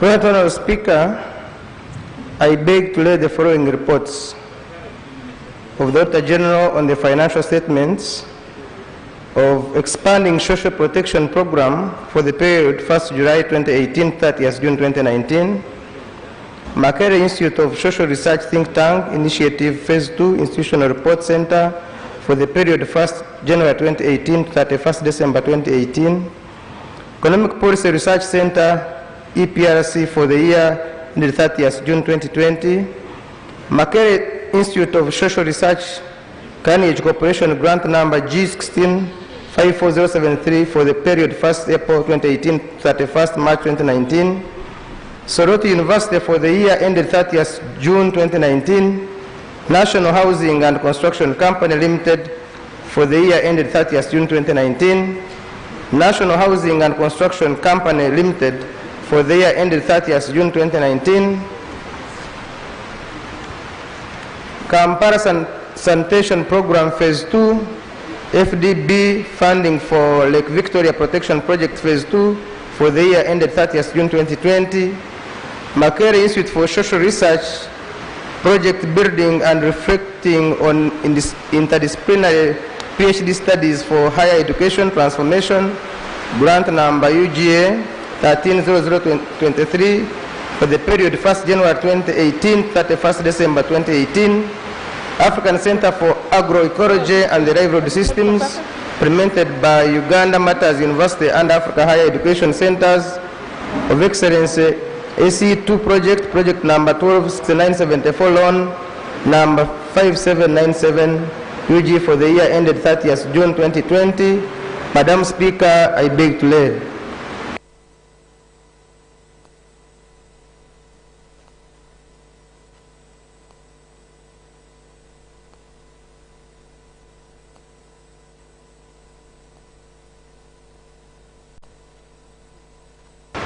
Honourable members, item 421 will go to the committee, Public Accounts Committee, Commission Statutory Authorities and State Enterprises. The one of 22 will go to Public Accounts Committee, Central Government. The one on Economic Policy Research will also go to the Public Accounts Committee, Local Government. Makerere Institute of Social Research, Carnegie Corporation will go to the Public Accounts Committee, Local Government.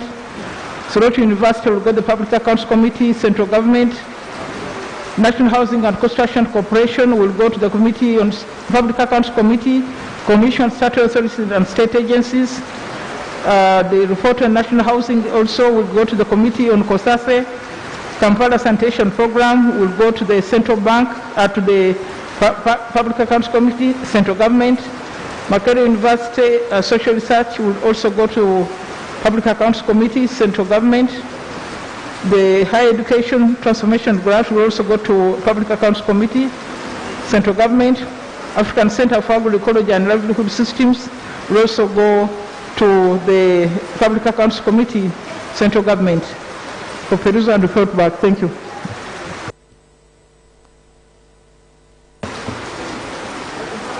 Item 5. Item 5.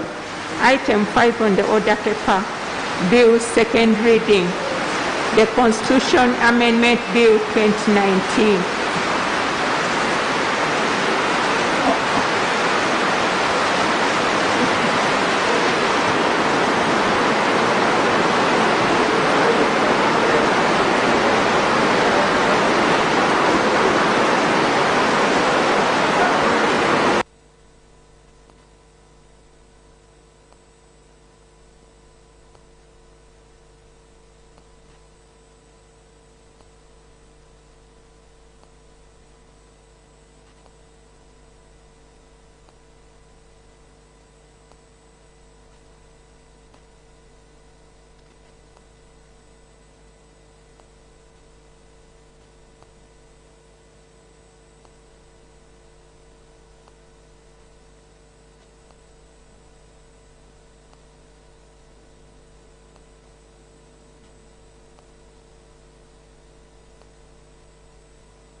Honourable members, the report had been presented We adjourned so that members could read and come for debate.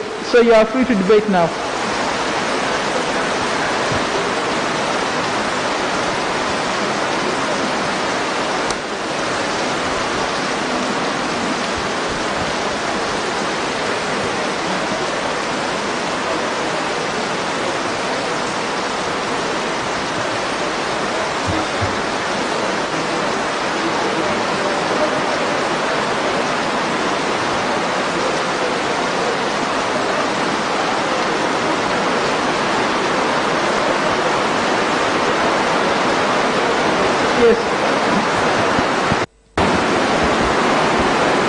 Right Honorable Speaker, I do not know whether because of the rain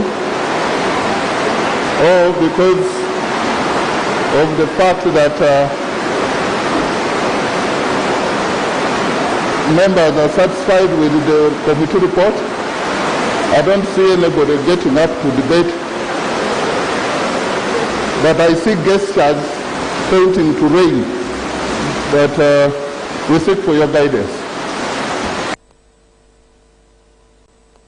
I think there are members, despite the rain, there are members willing to debate. Tumuzigu and Otieno. But you're members of the committee. Otieno, you are not? Okay, Tumuzigu and then Otieno.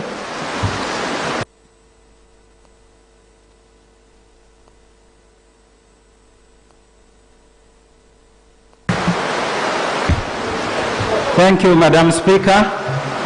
I believe we can listen to each other. Madam Speaker, I want to congratulate the committee led by the chairperson on this report, which we've been waiting for, and now it's ready and we are debating it. Madam Speaker, I want to support the committee on the issue of reinstating term limits in the Constitution of Uganda, because since it was removed, so many people in Uganda have been dissatisfied. They have been waiting for their time with no vein. And I believe that's why sometimes we see politicians being violent in this country, because they do not expect at any point to be president because they don't have resources, and they believe they can never at any time get to that seat. So, Madam Speaker, there are advantages of having 2 terms for presidency. And these are, when someone is looking for presidency, you must have a number of allies who have got to be committed and work hard. And maintaining those allies is very expensive, since they have several expectations. So when we have more than 2 terms, those are the people at any point, at a certain point, who enjoy impunity and bring a situation in the country where some people believe that they are above law. So we need term limits, since we are a developing country, and in any case, Ugandans need to have hope because the resources are limited. Secondly, I would like to register my disagreement with the committee as far as leaving UPDF in the House, representing UPDF, the UPDF which does not fairly vote them. I need to report to this House that the UPDF who represent the army in this House are not voted by non-commissioned officers. The non-commissioned officers are not allowed to vote. They are not even allowed to stand for positions of MP. So we, as members of parliament representing other constituencies, are the ones who have been representing the army, because they even vote us. They don't vote their army officers, they don't vote their representatives, instead they vote us. So we are their representatives. Secondly, Madam Speaker, if you were to maintain UPDF in the House as a security organ, we would have to have Uganda police, we would have to have prisons, and even the game rangers. Those are not represented by anybody. We are representing them. So I wonder why should UPDF be represented in that way when other security organs are not being represented at all? So my proposal, Madam Speaker, is that we as Parliament decide on this issue in this way. We, with the due respect, we make sure that the UPDF is left out. We represent them the way we have been representing them, because they vote us, not the UPDF representatives. Because everywhere, UPDF votes members of Parliament, but when it comes to representatives of the army, they are not allowed to participate in any way. Thank you, Madam Speaker.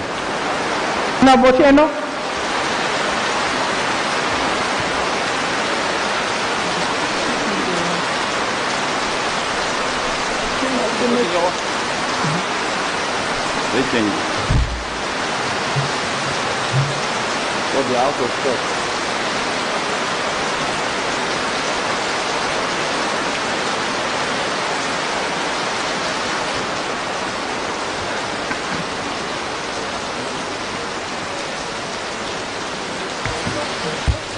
Thank you, Right Honourable Speaker.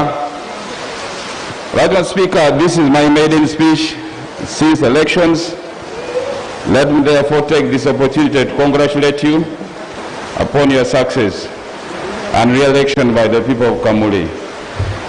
Right Honourable Speaker, thank you very much. I want to thank the committee for their tireless effort in coming up with this report. I only have a few areas that I want to comment on, Right Honourable Speaker, and the first being the issue of representation of the army in Parliament. Right Honourable Speaker, I got persuaded by the argument of the committee, and I tend to agree with them entirely. Right Honourable Speaker, the issue now is not as to whether we want the army to be in the Parliament or not. But the argument the committee came up with, which I got persuaded by, there are provisions in the Constitution. We've just made a review. There's a mechanism through which we can remove the army from Parliament or retain them. But right now the issue is, if we use this other avenue, what happens to the avenue already provided for in the Constitution, Madam Speaker? Therefore, having looked at the issues as presented by the committee, Madam Speaker, on my side, I got persuaded, and I want to concur with the committee on the issue of the army representation in Parliament. We have got areas, avenues through which we can remove them, but for now, they should remain ex-officio members of the House, because by law, by Constitution, army is supposed to be non-partisan. The way we conduct our business in the House is through partisan method. So there is no way the army can remain active by voting in the House and continue remaining non-partisan. So I want to concur with the committee that yes, there are provided avenues in the House through which we can remove the army. And I'm not saying the army must stay. I'm saying we can exploit that avenue in the Constitution to have the army removed or kept. But for now, the army should remain as official members of the House. Madam Speaker, the next issue I want to comment on is the issue of term limit.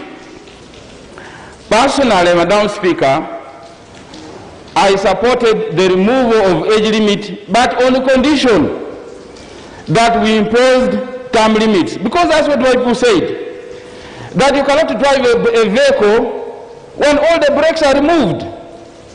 If the front brakes have been removed, at least retain the what? The behind ones.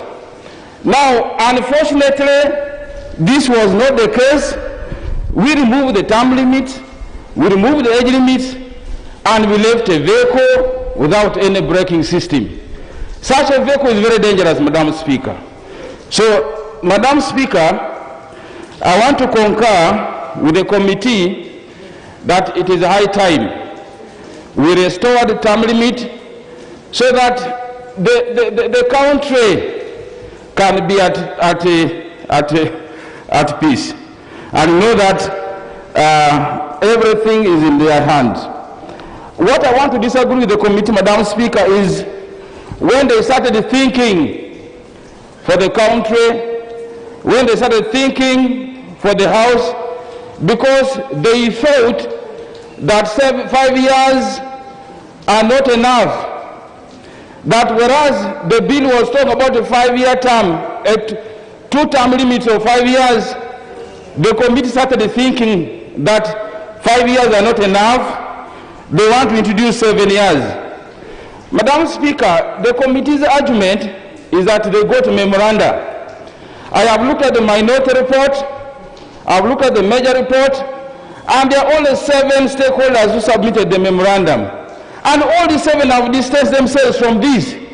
They only go to a memorandum from the mover himself, who is not include 7 years. They go to the LOP. The LOP has said for her she distanced herself from 7 years. They go to another memorandum from Electoral Commission. The other one was from FDC, DP, and then NRM. Now, the NGO Forum also did not include 7 years, unless NRM is the one which includes 7 years. But the NRM has been telling us that every 5 years, they have been implementing 80% plus of its manifesto. Now, if NRM implements over 80% of its manifesto, where then did the committee get this argument that 5 years are not enough for a government to implement its manifesto? Because NRM is the only government we have been knowing in this country. I have not known in my adult life any other government which has failed to implement its manifesto. But for NRM, they have been implementing its manifesto. So, right on the Speaker, this 7-year term thing is not supported by any memorandum, is not supported by any sound argument. So it is something which was simply smuggled in by the committee. And right now, Speaker, I want to reject this entirely because it was not part of the committee, of the bill, and the committee is not being sincere. The committee is not sincere. If its argument that it got from the memorandum, that they received the memorandum from the stakeholders, I have listed them here. So which stakeholder did they get that they forgot to list? So they should assure this House that actually this is a wrong thinking because they simply failed and they should not cause more pain to the country. So, Madam Speaker, I implore colleagues that this issue of 7 years is a question, a matter which was smuggled by the committee, but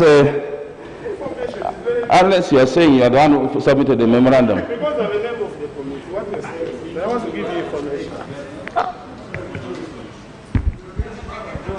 Thank you, Honorable, for giving way. The information I want to give Honorable both is that what is talking about smuggling 7 years, this is actually not in the report. Please look at the report very well that was presented by the committee. Read line by line. But what is the recommendation that is there? Thank you. Right, Mr. Speaker, it's unfortunate that Honorable Silwan did not understand his report. Right, Mr. Speaker, I do not want. No, I think allow me no, make my argument. Honourable members, the report was presented. Allow members to make their comments. Yes. You have an opportunity to respond. Allow them to make their comments. So, Madam Speaker, thank you for your wise guidance. Madam Speaker, I have a copy of this report, and they are saying they got this argument, this extension argument, from the stakeholders who presented the memoranda. And Madam Speaker, I have listed. The minor report talks about the same stakeholders as the main report. So, and these stakeholders have distanced themselves for 7 years. So the question is, which stakeholder did this committee consult? So, as far as I was concerned, this matter is smuggled into the report and should be rejected by the House. Point of order. Right, Mr. Speaker. Point of order.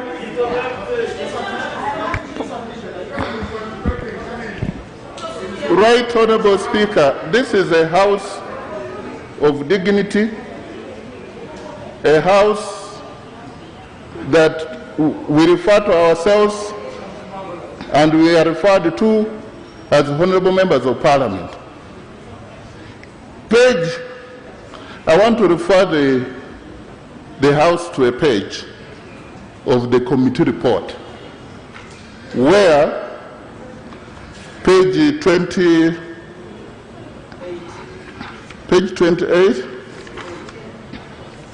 Right Honorable Speaker, we are referring to our earlier position in this house.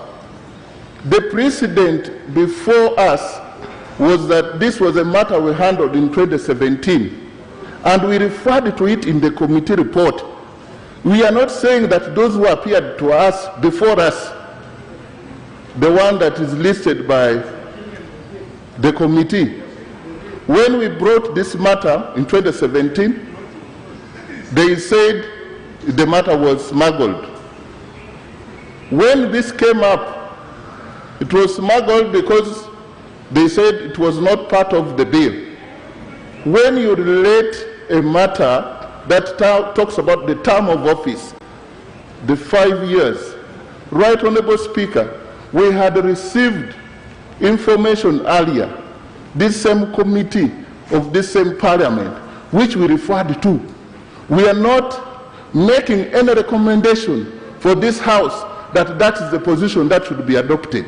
Is the honorable member in order when we actually said the additional 7 years, we are recommending generally, if government would look at this, probably and come up with appropriate laws. Accordingly, we are saying accordingly. Are we saying is the member in order now to use words which are unparliamentary, which are unpalatable, that we are smuggling? Okay. Honour members, we are referring to only the committee report. Honour members, let me read what the committee report says on page 28. In light of this recommendation, in light of the above, the committee recommends that 1. Presidential term limits be restored as proposed in clause 11. 2. The term of all political offices be extended from 5 to 7 years. 3. The government commences the process of increasing the term of all political offices from 5 to 7 years, which is in compliance with the relevant provisions of the Constitution, and should not apply to the parliament in which the proposal is effected. That's what you wrote in your recommendation.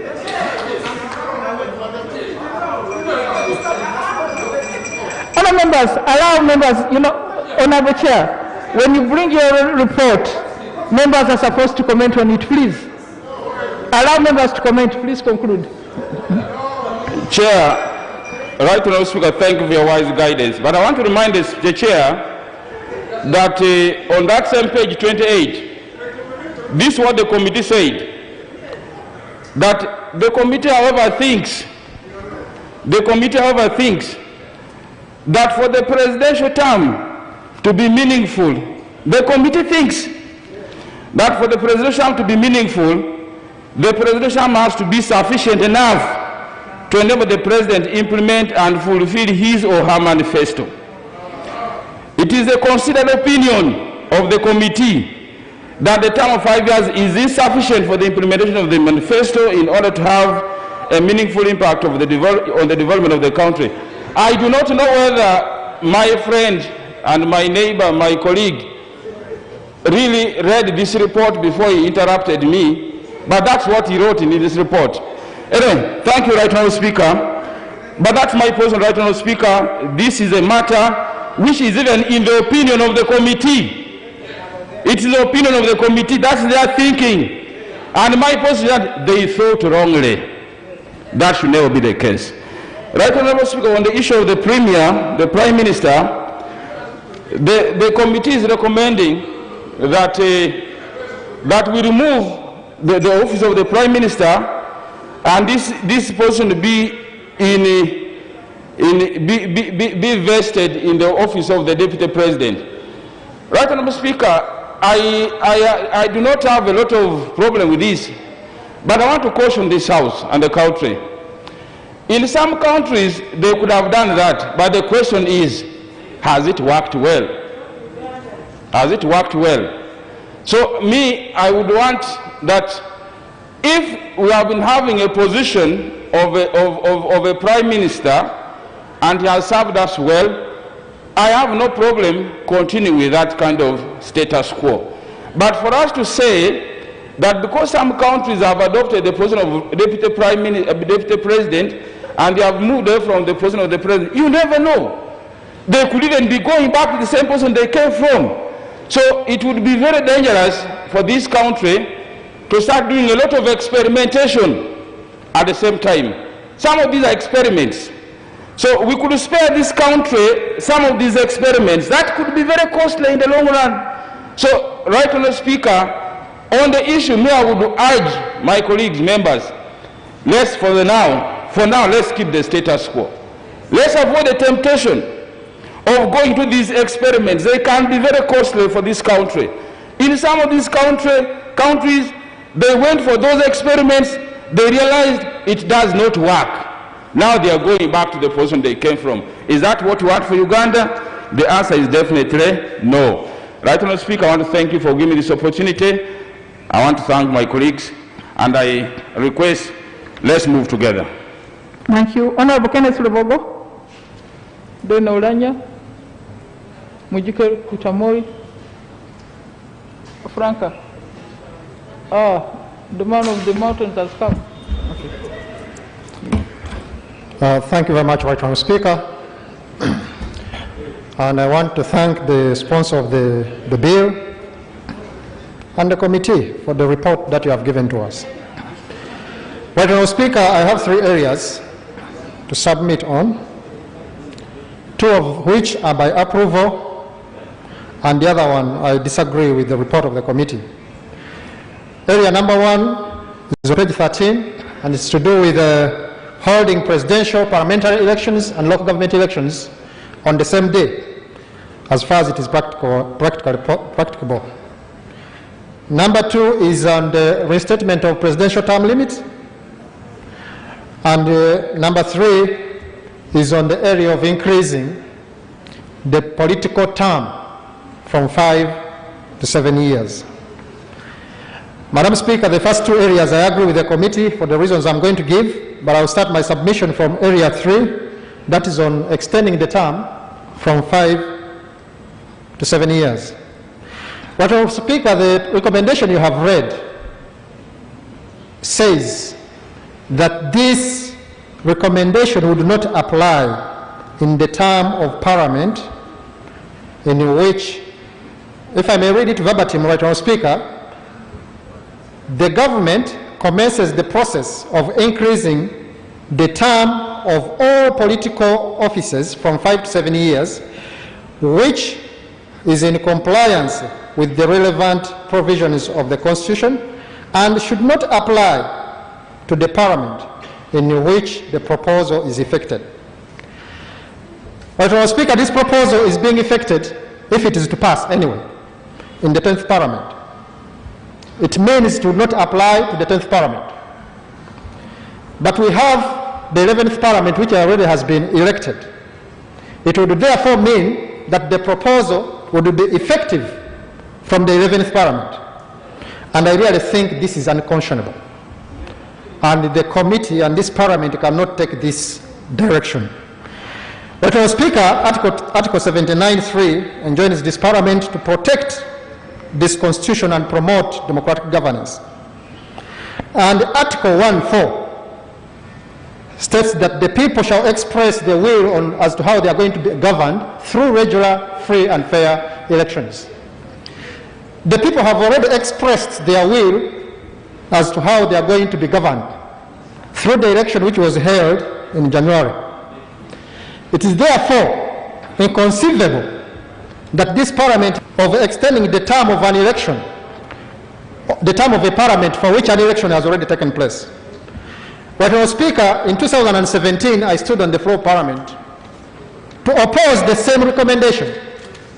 I should have benefited out of it anyway, if it had succeeded.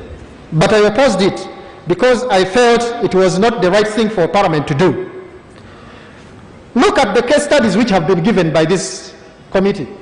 They have given case studies or examples of Rwanda, Burundi, Gabon, Cameroon, and so on and so forth.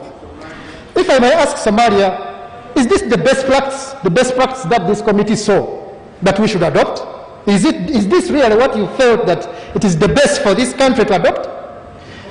Uganda has been a member of the East African Community long, and Tanzania. Just not long ago when Rwanda and Burundi and the others joined up. But we seem to have learned nothing from Kenya and from Tanzania, insofar as their term limits are concerned and so far as their terms of office are concerned, that we are preferring to get examples from Burundi. We are preferring that we should borrow examples from Rwanda and Somalia. Really, which can you really think that this is what we should be doing? Right, our Speaker, on the point of presidential term limits, the committee says that this is an international best practice and it has got popular support. It is very good that you have referred to it as it has got popular support. On the first one, you did not talk about the popular support, except the popular support of the committee. Actually, the committee also has dissented on it. But it has a popular support. And I think, Honourable Speaker, if we are to protect the Constitution, as we are enjoined to do, then we need to restore term limits in our Constitution. This is something we need to do. We have diluted the Constitution so much that as I speak right now, there seems to be less left in that Constitution. That if we use this opportunity to restore the term limits, for which I was happy in 2017, but we lost it in court, I think we shall have put another safeguard, hoping that subsequent parliaments will not go ahead and remove the term limits again. Finally, Honourable Speaker, on the point of holding presidential, parliamentary and local government elections on the same day, in 2017, I submitted the committee this position. My thinking was that we can actually hold these elections on the same day and avoid repetition of one election and another, In Kenya, about 7 to 8 officers are elected on the same day. Here we can also elect president, member of parliament, and probably district chairpersons on the same day. Because all the rest, except the special interest groups, all the rest of the electoral offices will be at sub-county levels. Those will be chairperson, LC3. The councillors to the district are actually elected at the sub-county level. The rest will be parish councillors. So to me, I think we would save money and time for this country. Instead of holding 3 major elections, we can have 2, if we cannot have all of them on the same day anyway.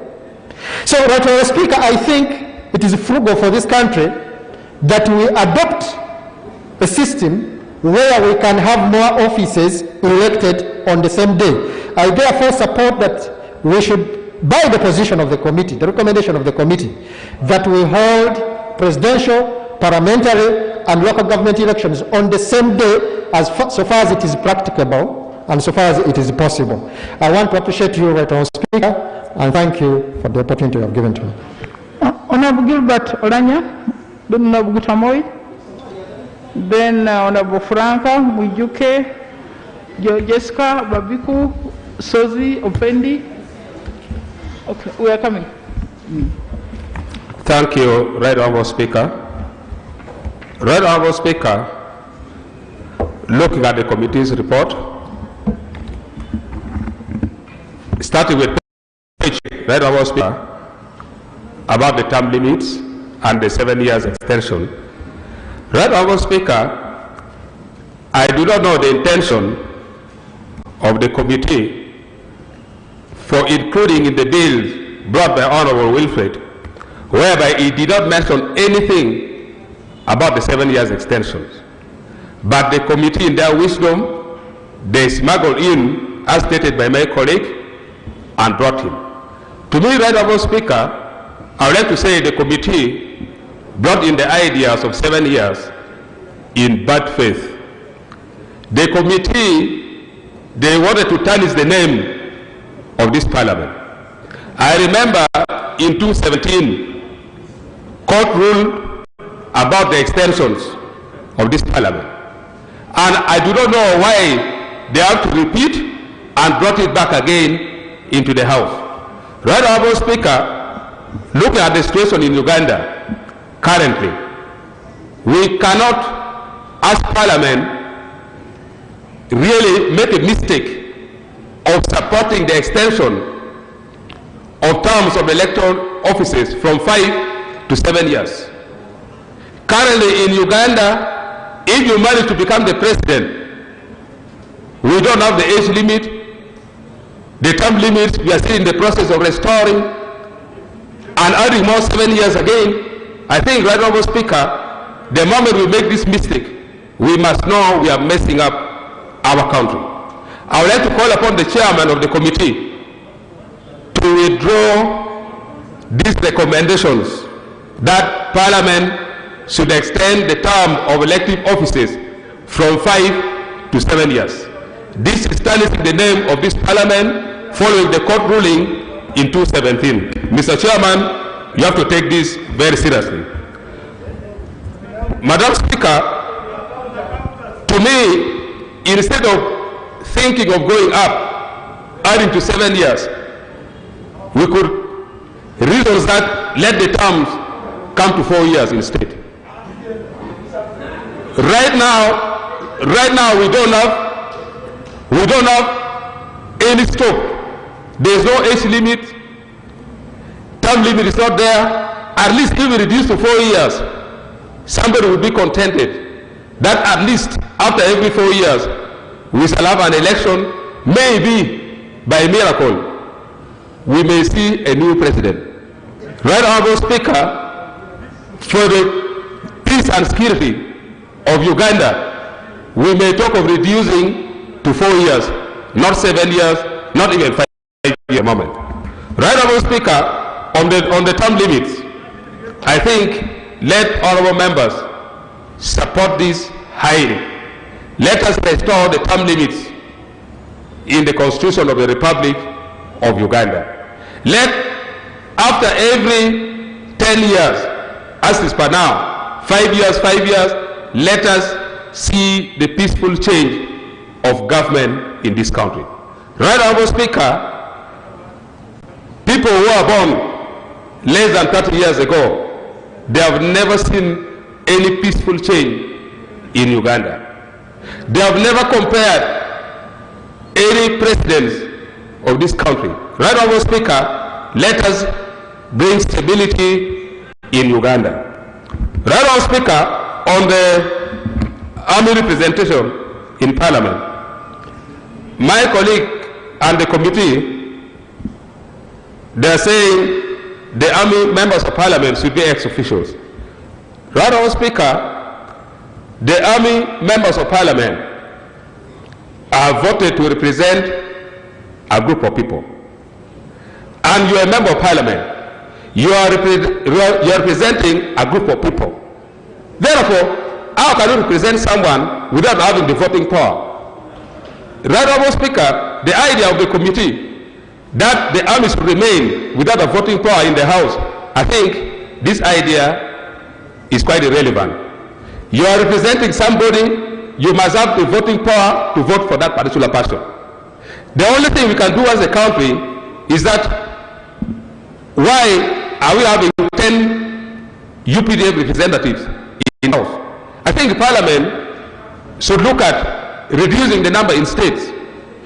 We can say let the army representatives be 3, the police representatives be 3, and the prison representatives. Let all the security personnel have their representatives in the Parliament. Why are we saying only UPDF to be represented in the House? As if they are the only security organs in this country. Right Honourable Speaker, when we look at equal representations let all the security organs be represented in the House. But now that they are in the House, they must have the voting power equally because they are representing a group of people. Right, Honorable Speaker, finally, on the number of ministers in this country. Right, Honorable Speaker, I really feel we need to consider reducing the numbers of ministers in this country. Right now, we have more than 80 ministers. I am very sure in the next parliament, more ministries will be created. We may go to 100. And looking at the resources we have in this country, right, Honorable Speaker, right now schools, because of COVID pandemic, schools are almost not there in this country. The health centers, the roads, in fact, we are at a crisis for resources. And all these ministers calls for offices, vehicles, impress in their offices, resources must be provided, staff must be recruited. I think, right, Honorable Speaker, we are really going astray. Having all these ministers are quite irrelevant. If you look at the ministry, for example, go to the Ministry of Education. We have the minister in charge of higher education, in charge of primary education. You may say in charge of, what is the role of the cabinet minister of education? Our role is just to sit in the office. I think, right, Honorable Speaker, let us consider reducing the numbers of ministers in this country. Let the resources be channeled to other important areas that can touch the rural woman in the village, the rural man who is suffering in the village. But having all these ministers, providing them with enough resources, good offices, staffs, are quite irrelevant, right, Honorable Speaker. Right, Honorable Speaker, I request the chairman for the committee to withdraw the statement concerning the increase of the elective offices from 5 years to 7 years. You withdraw it before all members of parliament participate in the debate. Thank you. Honorable Tamoy, 3 minutes. Then Franca, Mujuke, Honorable Babiku, Sozi. Then I come to Opendi and then the minister.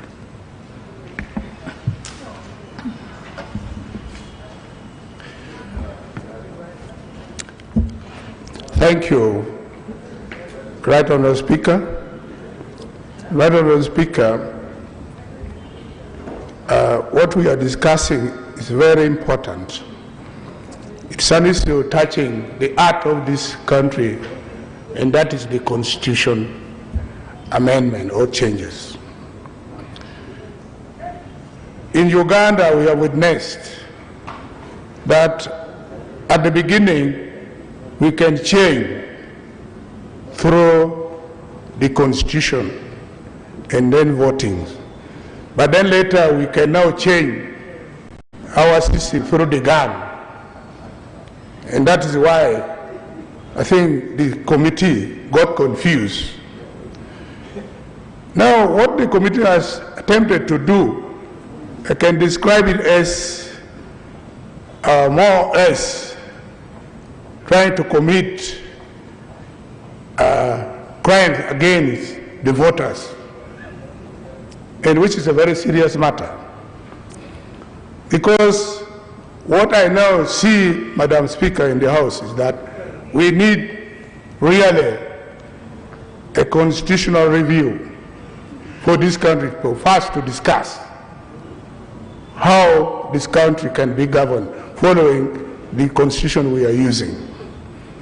Because if you ever think, like the committee attempted to think, that the term for our governance be upgraded from 5 to 7 years, then they are telling the whole world that the president is a very weak person who cannot work even within 4 years, 5 years, which we have agreed by the Constitution. Now, what reasons have they given, really, to think about this? And did we ask them to think of smuggling this idea into the constitutional amendment which was brought before the House? Actually, it was not so. So I think this one should be dismissed with disgrace, and then they apologize to the House for attempting to amend or smuggle this idea into the amendment that we were talking about. We did away with the term limits. We did away with the age limit. Those were prominent breaks that would guide this country if we want to change from one leadership to another. But now, I very much know why the age limit was brought in and was removed. Because when the late Dr. Bote was still strong, and many people imagined that if he came back, he would even throw away the incumbent president. So this caused a lot of fear, and indeed we succeeded in removing this age limit. Madam Speaker, we were beaten up in Lira at the DL when we tried and we got permission to go and consult our voters. And just 2 months ago, we went to court and we defeated. We won the case, which I think they must compensate us for beating us when we wanted to consult the voters over this age limit. And we were permitted by the former IGP. So you can imagine, instead of thinking that people should go and consult how the stakeholders over this matter, they said they have recommended. Now, which power are they using? Maybe because the committee has very important power. But that's why we say that was almost an attempt to commit crimes against voters. Madam Speaker, over-representation in the House by our army. Many times I've witnessed and then seen the roles. That's like when you say the youth representative, and then the elderly, and then people with disabilities. If you're representing a constituency or a woman in the district, we deal with all these people without neglecting the youth, the PWEs, and then the elderly, which is now in place. So this is, I think, double. And if you are trying to say, okay, you go to the elderly representative or the youth representative, you are in trouble. So this is trying to mix up things. I've seen in the House, we now know, you go out there, you try to consult, they say, why should Hamid be in the House? They are listening posts, probably. But now, why therefore, if we want to be reasonable, the police are complaining, the prison officers are complaining, they are not represented, only the army. Is it because they went to the bush, represented people of Uganda by themselves without even getting our authority, and they overthrew that legitimate government? That they now say yes. And even so, I said here last time, Madam Speaker, these subsequent changes in our elections, the women participated a lot in the change, in getting the votes for the president. Even when they are here, I want anybody to challenge me. Among the army men, who of them has ever opposed? They join us in the position to oppose even real matters in the House. You will never see that. Go to the youth, go to the elderly. If you are not NRM, you will not succeed. Is this how we are governing this country? Because they fear. You cannot accuse your father. You cannot even allege anything on your mother because of this and that. And that is what exactly we see. So, to me, I feel that this should have been removed a long time ago. If we are to go back and then we try to do a constitutional review matter. Because where are we going now? Like at the moment, Madam Speaker, we have increased the number of members of parliament in this House. And then we heard from the topmost source that their salary will not be increased. What is the cause? Because we have no money. The many number we shall bill, then it must therefore mean that we must be able to pay them. So if you go back to the Constitution and see what the effectiveness. I don't know how you are going to manage if you succeed to become the Right Honorable Speaker to allow each member to speak for 5 minutes. Can it be done? It won't be done. You will allow, I think, 1 minute per person, and that will be a disgrace. Because you cannot express your mind, you cannot represent in 1 or 2 minutes. What are you going to discuss? It's a matter now of standing up and say thank you and you sit down. Because there are many issues to be discussed for this country, which we need people who are time to discuss matters and then issues to be addressed. So I think the committee, very sorry for what you have done to hide, to smuggle, actually the right word is to smuggle what was not in the bill, and then you thought you have recommended it on our behalf. So I think it's the right time for them to withdraw with apologies, so that outside there, if you to hear from outside, Madam Speaker, this house is already under insult from the general public. Why did they thought we are the one doing it, but this is a committee or parliament, which means also we are the ones. So this is a very serious matter, which I don't support it. Only that it was unfortunate they were thinking on our behalf without our permission. Sorry for that. Thank you very much, Madam Speaker. Honorable Franca, 3 minutes, please. Then Mujuke, then Babiku.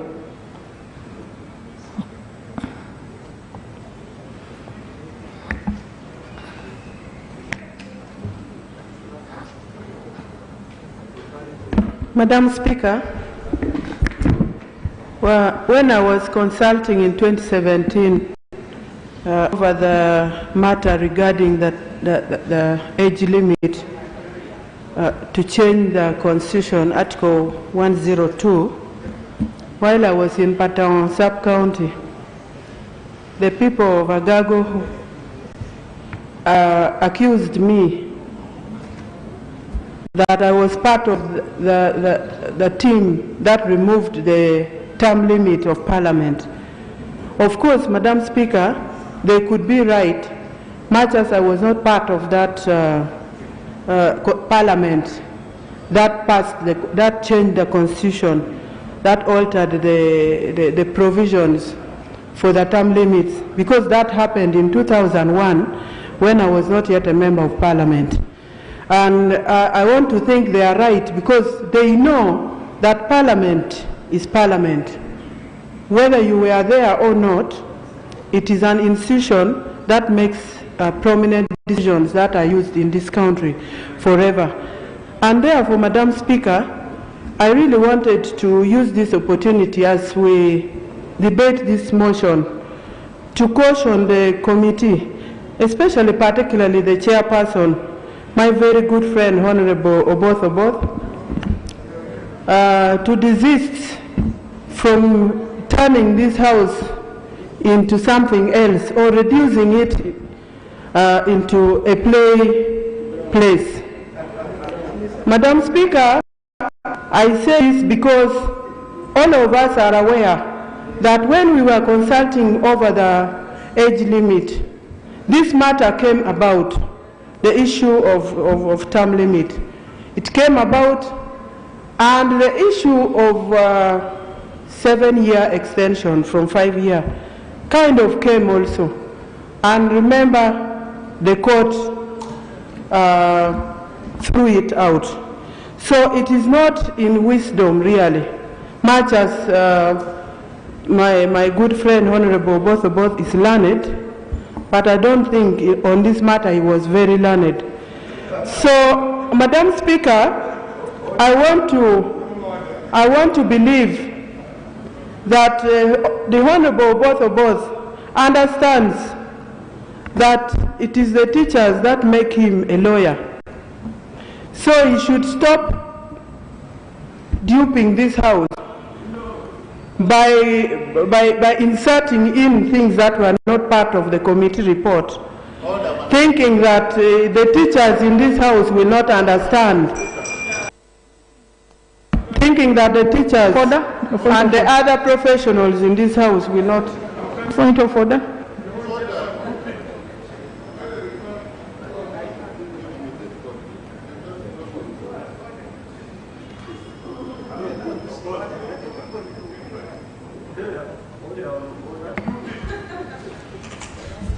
Madam Speaker, I would like to state from the onset, when do I become a subject of debate? My name is repeatedly repeated.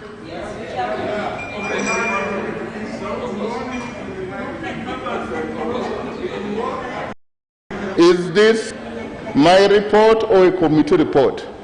Madam, I had reason to give guidance on this matter. And Madam, you referred to the recommendation. I understand we've just come from election.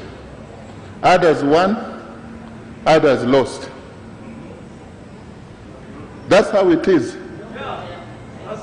I understand the timing. This report was not supposed to be debated now. This report was supposed to be debated even before election. This report was ready then. I am now paying a price for being a chairperson at a time, if you could protect me from Honorable Pendisara. Honourable members, please allow the chair to make his comments without interference. For the future reader of this Hansard, unless there is something I'm not understanding, unless I am targeted in this parliament and now, the report is clear on what a policy recommendation and what proposed, even proposed amendments are there. Members should not debate as if this performs part of the proposed amendment for the Constitution. We don't have it. Madam Speaker, is Honorable Frank Akelo, who alleges that I am her friend, in order? Is she in order to insinuate that I'm a smuggler? I could be coming from a border district. Is she in order to say I manipulated, I take this house casually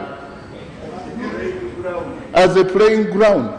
Is she in order, a member of parliament representing Agago for many years? Madam Speaker, anybody reading the Hansard will think Oboth is a joke. Is she in order to even doubt my professional capacity to understand the law? I was taught by a teacher, but not to be like a teacher. Honourable members, can I ask? Is she in order? Members, can I ask we should give value and credit to this report. Where it is supposed, it is still the property of this parliament. Parliament has the right to reject or adopt, but I shouldn't be part of your this kind of. Madam Speaker, I rise on that, and I would love you to make a ruling. Whether it is in order, I know when I'm seated down. Honourable members, let me ask you please to not use unparliamentary language. Do not personalize. This is a report of a committee. Perhaps you said the committee, but don't say they are smuggled, they are manipulating. You are free to listen, to debate, to agree or disagree, but don't use unparliamentary language. No, not do thing. Most obliged, Madam Speaker. As I conclude, Madam Speaker, I would like to be part of the House that supports the restoration of the term limits, that rejects the extension of the term of Parliament from 5 to 7 years, also that proposes equal representation of the security forces, not only one section of the security forces, if at all it's necessary to be part of the House. And Madam Speaker, I would like to thank the committee and you, for giving us opportunity at least to get this one out of this Parliament, Madam Speaker. At least I think after disposing of this report, Parliament will be understood.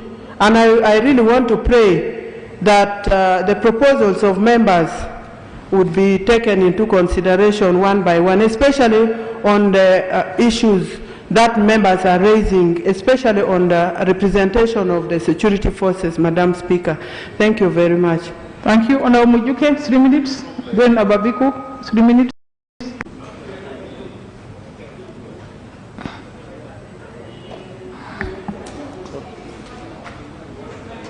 Thank you so much, Right Honourable Speaker.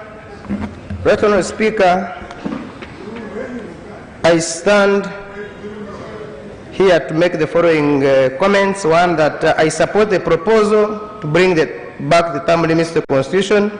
It is a very good idea. In the first place, it was wrong to have removed the term limits. Two, in our Lord's Prayer,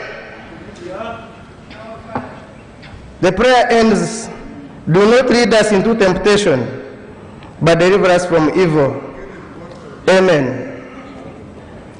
Reading the recommendation to extend the term from 5 to 7, you see an attempt to lead us into temptation. And I would want to ask all of us members that we should not be led into temptation by the committee led by the chairman, Honorable Oboth.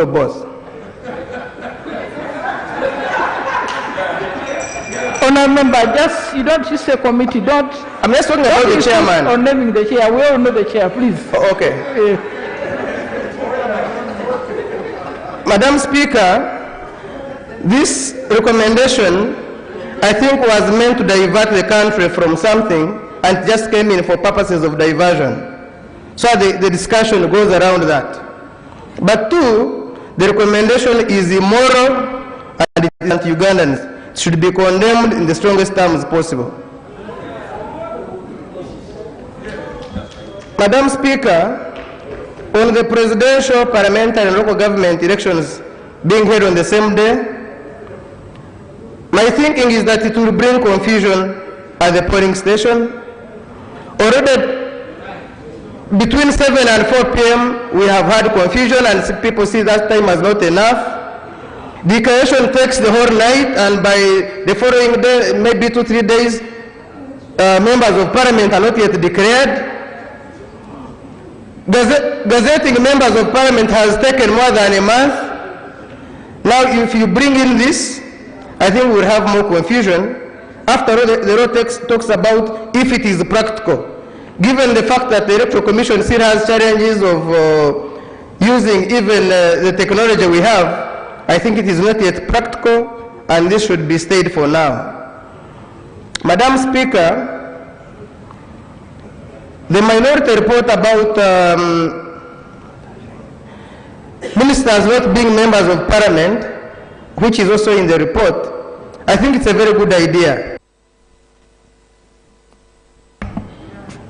Madam Speaker, as I conclude, we have had a challenge of our colleagues, the ministers, being very uncomfortable to debate motions here, and some of us come tell you, see, the cabinet report, I can't oppose it, I can't say this.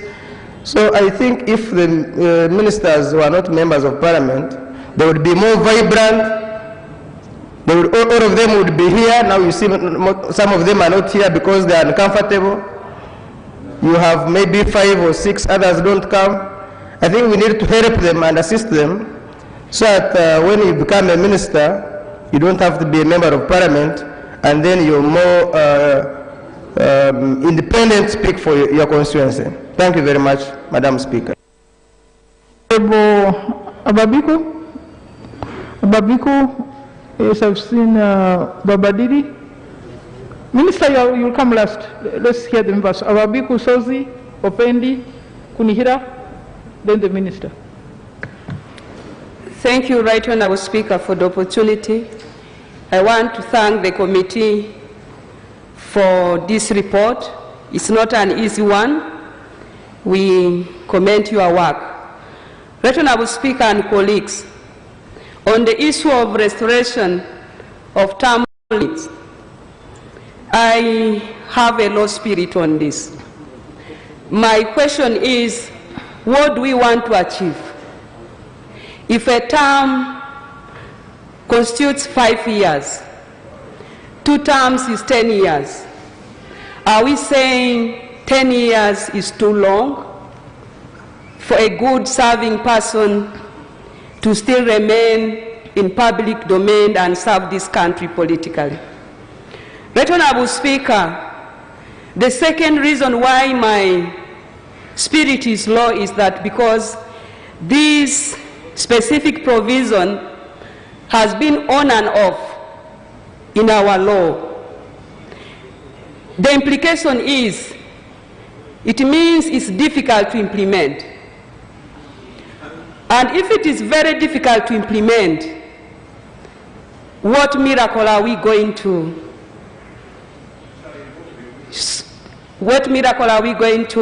use to ensure that 10 years become now the position of this country? Right Honorable Speaker, elections are supposed to be regular and free, and Ugandans are made to take position. Therefore, for me, if Ugandans, some of them are saying they don't want people to overstay in power, the 10 years to me does not amount to overstaying in power. Therefore, Right Honorable Speaker and colleagues, I don't support this recommendation. Second, Right Honorable Speaker, whether it is a recommendation or an idea on the issue of the 7 years, Right Honorable Speaker, I don't support it. If it is meant to enhance government in making policy, still I don't support it. Right Honorable Speaker, the popular view in this country is Ugandans are contented with 5 years duration. And Right Honorable Speaker, if we are saying if this provision is enacted by this parliament, it will be implemented from the next parliament. We have just had the election, Right Honorable Speaker.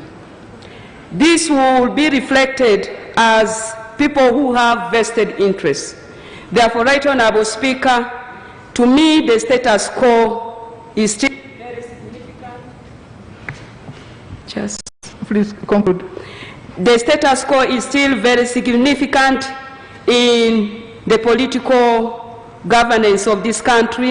And Right Honorable Speaker, I also propose that we maintain the status quo in election, where we have in the programming the presidency, the members of parliament, because if we add on the local government, Right Honorable Speaker, it is going to promote a lot of rigging.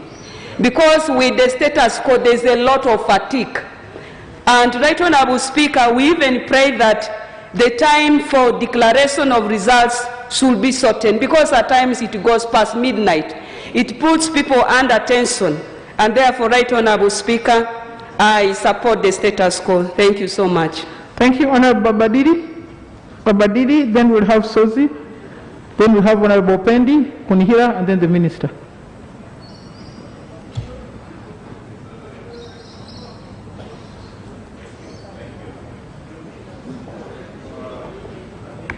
Thank you, Madam Speaker.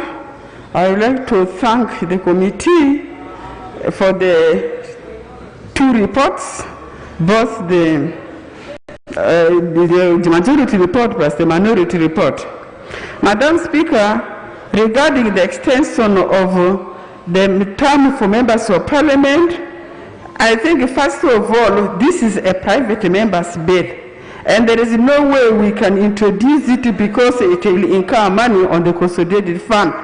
So it is a wrong bearing. If these people want it, they let them persuade the minister or the government to bring it so that it becomes government's project. Madam Speaker, extending the term At times, there are members of parliament who are doing nothing, really staying for 7 years is too much. Yes, they will be tired of you. They will have no way, especially where we have not enacted a law on census of members of parliament. So 5 years is enough. Madam Speaker, regarding the term limit, I think I support the committee. We can remove it. Because really, without a term limit, we shall have the same people again and again. But for the past, I think we have achieved our goal. Now, we can remove the term limit. Madam Speaker, Madam Speaker, regarding the RDC, in the past, we had a person called a district commissioner. And what we have added is only residential district commissioner. So this person has been there, and it is a representative of the president in the district to monitor the programs and to ensure security in the districts. So I support the idea they are very important people in our governance. Now, coming to the number of, let us say, elections, how many times you should elect? I think 1 time is enough. People are getting fatigued with the elections. 4 times, you can see that the first parliamentary and the presidential election, people are made, the voters come many. But when you go down, the number decreases. Election is very simple, and we know our people were voting. If we have the photograph, just we put the basins there, about 10 of them, you can take them. Then we extend the time of declaring elections. Otherwise, other people are not really voted genuinely. Very few people come to vote them. So let. Okay. Can I have Honorable Sozi quickly, then Honorable Opendi, then Kunihira, and then the Minister.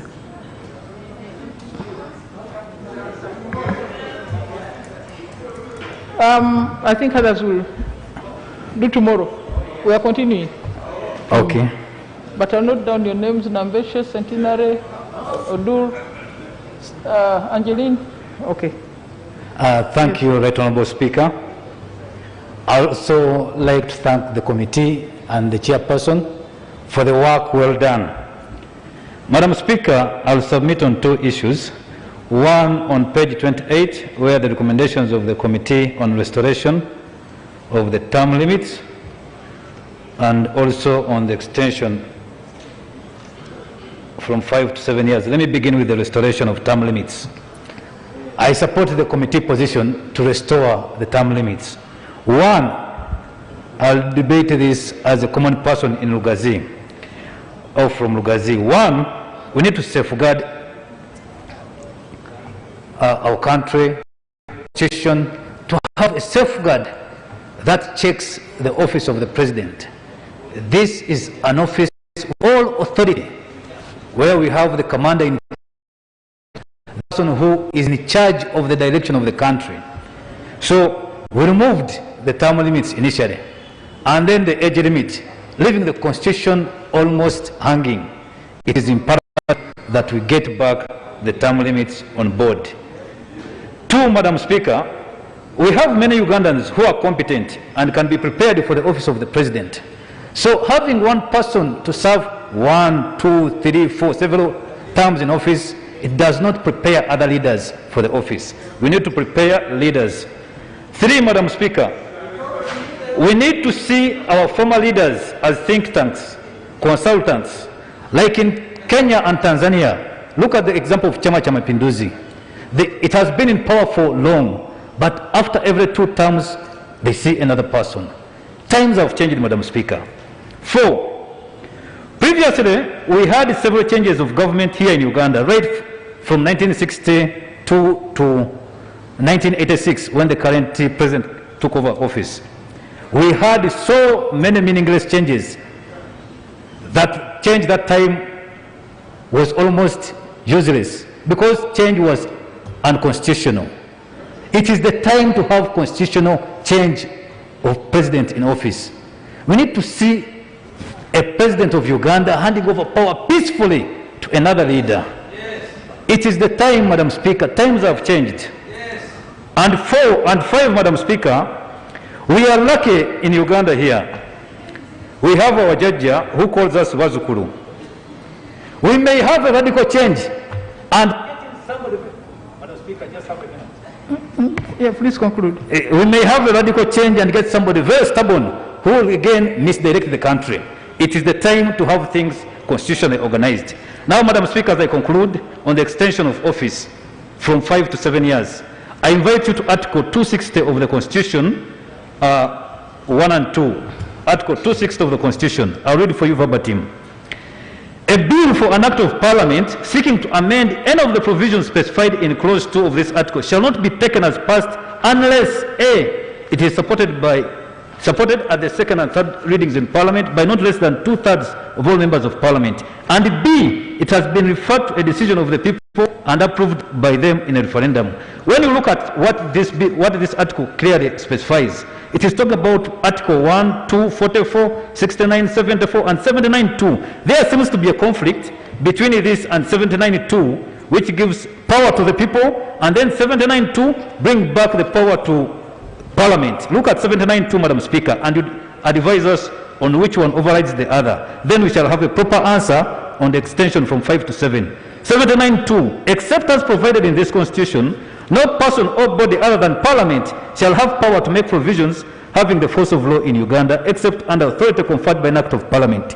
There seems to be a conflict, Madam Speaker, between 79.2 and 260, because 260, again, refers the power to the people to decide, because once a general election has been held, the people have decided. And when you look at Article 1 of the Constitution, once the people have decided, then we have no mandate to come here and debate to extend from 5 to 7. It has to go back to the people. So direct us, advise us, Madam Speaker, on which one overrides the other, then Parliament will have a proper position to decide.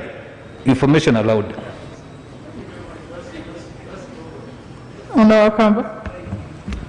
Thank you, Madam Speaker, and my colleague for giving way.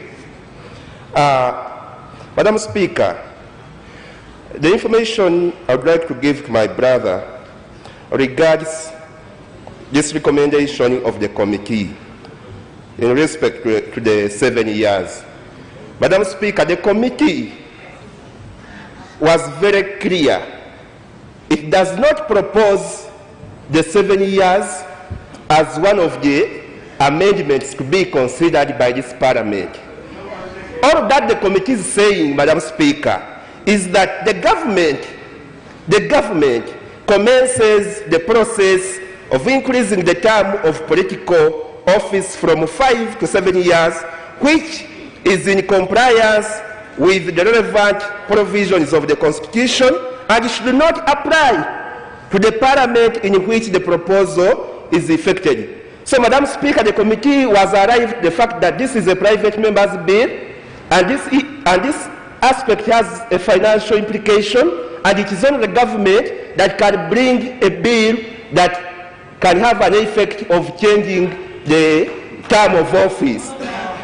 Now, other members, do you expect, you members of the committee, do you expect the other members to comment on this issue or not?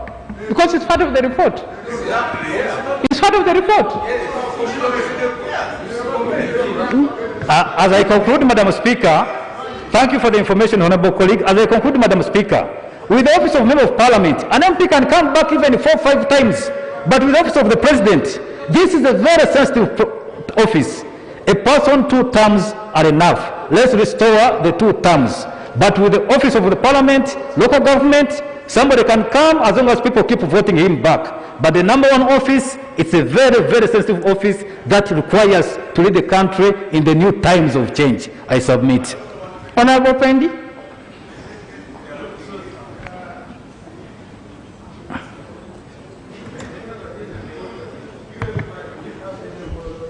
Thank you, Right Honourable Speaker.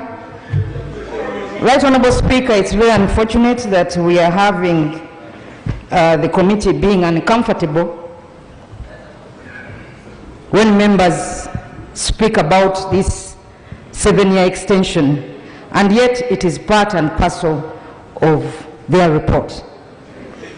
Madam Speaker, it's unfortunate that we have not done our work to have the Constitutional Review Commission in place, and therefore our Constitution is being amended piecemeal.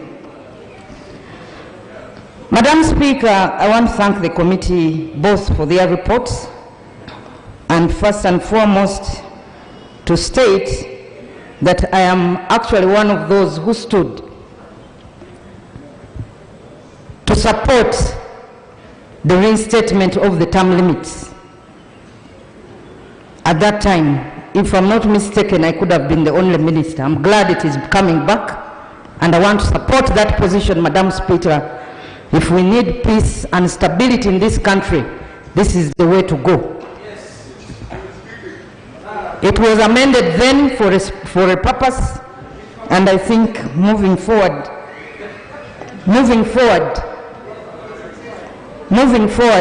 we need to have this term limits reinstated, and this was also the recommendation of my people when you sent us to actually consult them, Madam Speaker.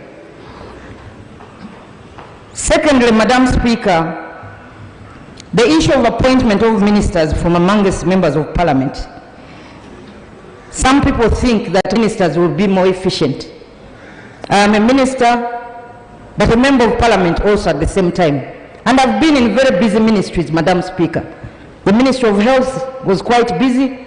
And remember, Madam Speaker, I was voted as, I think, the best female minister and member of Parliament in this House.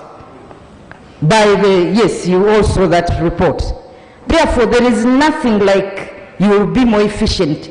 It's up to a person to organize his or her time and be present in Parliament to actually handle parliamentary business. But also we should note, Madam Speaker, that looking at this particular proposal, it has definitely a charge on the consolidated fund, and Article 93 of the Constitution bars us from proceeding with bills that have this, because when you remove, when ministers are appointed from outside Parliament, it implies it implies that there will be those ministers will have to be paid, and they will actually be members, ex-official members of this House, and therefore increasing even the number of members of Parliament of this House. Madam Speaker, regarding the 7-year extension, it's very unfortunate, Madam Speaker. We've just come from an election. Nobody told me, and my voters and my brother's voters, honorable both. Nobody said we are tired of these elections, maybe we should extend them to 7 years. Madam Speaker, the report, if you read from page 27, it was talking about term limits.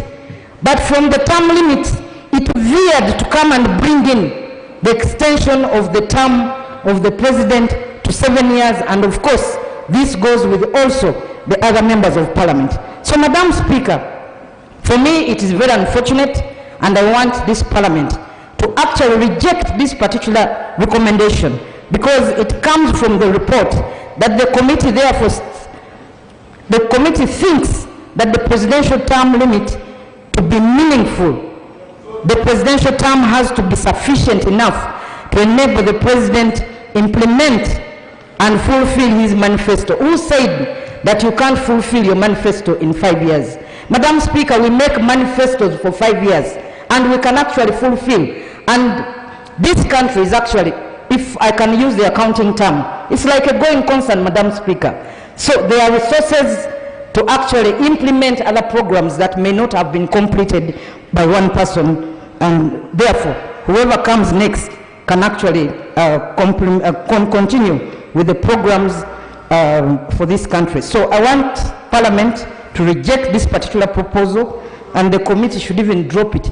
Why they even thought about it, Madam Speaker, I even wonder, and I want to appeal to my brother, Honorable Both, please be comfortable if we say the both report, because we've had the Odoki Commission report, we've had the same paper report, we shall have other reports, so there is no problem with that. So, Madam Speaker, the other issue is regarding the appointment of the clerk to Parliament.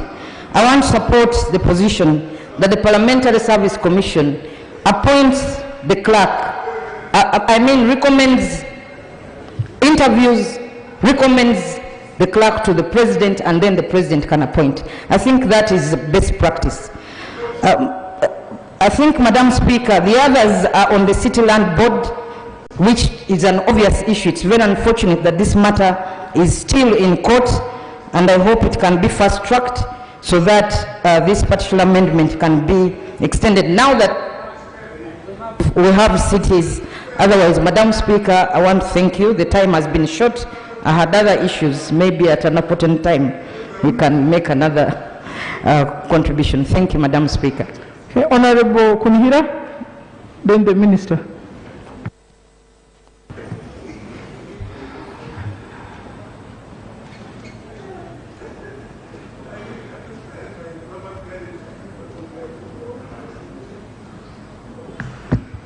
Thank you, Right Honorable Speaker. I want also to thank the committee for the work. Madam Speaker, I don't want to support the recommendation about the army being ex-officials. The army are voted by the Electoral College established by law, and when they come to Parliament, they must have the same right that every member of Parliament has. Maybe in the future we can recommend that the President nominates the 10 names directly to Parliament. Those ones can be treated as ex-officials. Therefore, let us uphold the Article 78(2), where they are part of the interest groups like people with disability, workers, and the elderly now that are joining us. Secondly, Right Honorable Speaker, on the issue of term limits, I do partially agree that we can restore term limits, but I think also in the future, let us go down to other positions, elective positions, like members of Parliament and even Chairman LC5. I know there are members here who have lived equally the same way the President has stayed here, and I hear somebody saying it is only targeting number one. I think it should target all elective positions that maybe 4 terms, you go away, then you allow other people to come. That one will also reduce under pressure among the competitors, because they will know you are leaving tomorrow, then they will prepare to come at that time when you are leaving. Also, Right Honorable Speaker, on the issue of holding elections on the same day, I do support that one, but it also reduces the fatigue of going for elections over and over, so members can come and vote, the voters can vote, the President, the MPs, and others like the chairman of the district. Then you leave the lower position to be held on another different day. I really support those ideas. Thank you so much. Minister.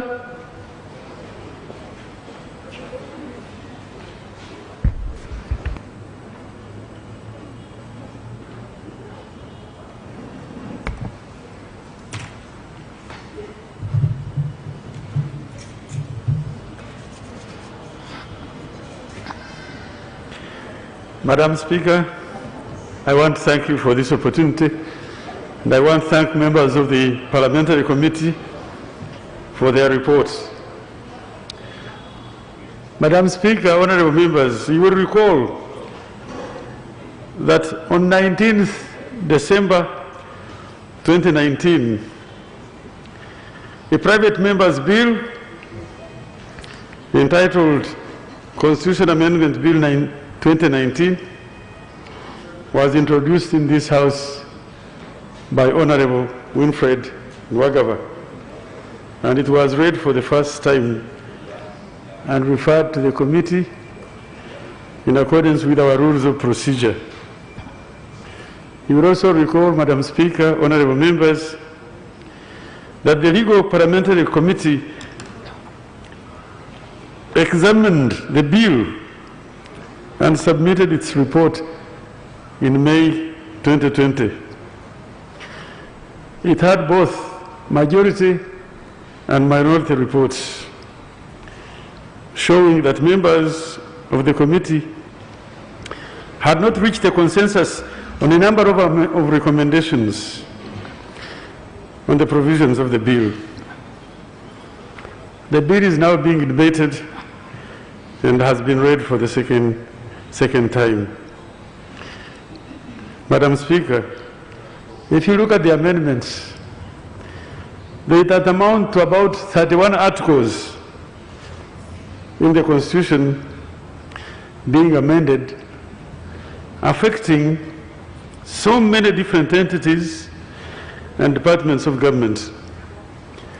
They include Judicial Service Commission, the Public Service Commission, the Election Commission, the Office of the Prime Minister, the Office of the President, specifically the Office of the Vice President, the Office of the Resident Commissioners, and Uganda Police Force.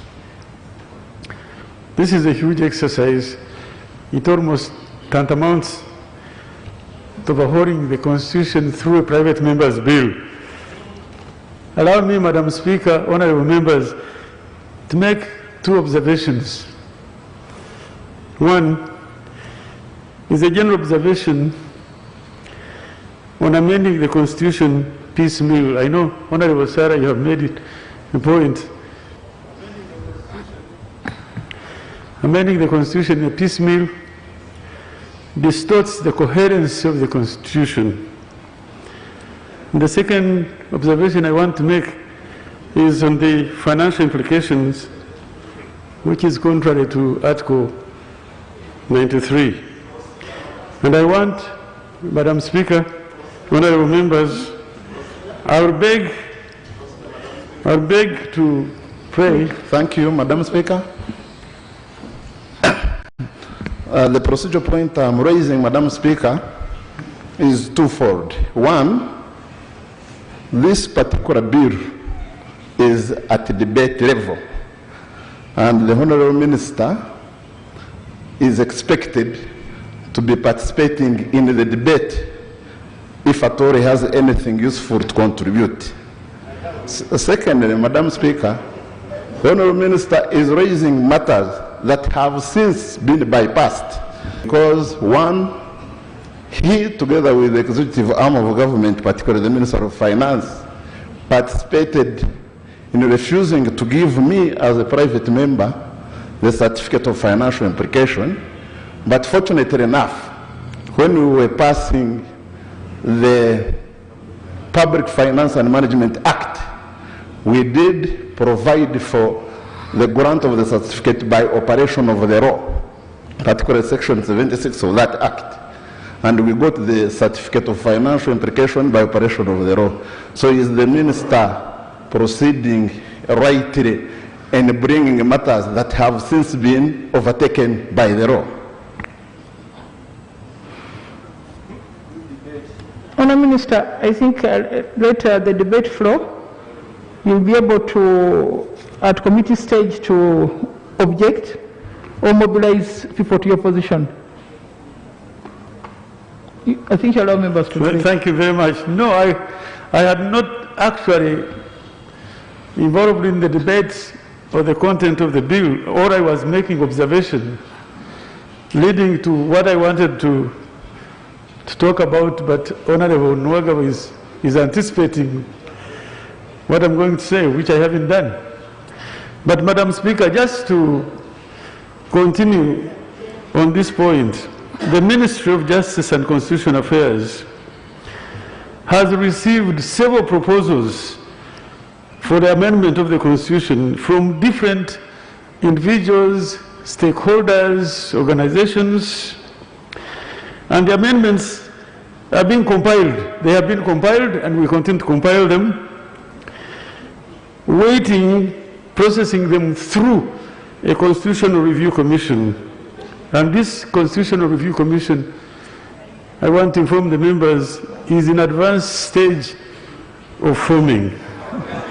Madam Speaker, furthermore, the process of enacting Constitution Amendment Act, if you recall, 2015, which was required to amend electoral-related provisions of the Constitution ahead of the general election 2016.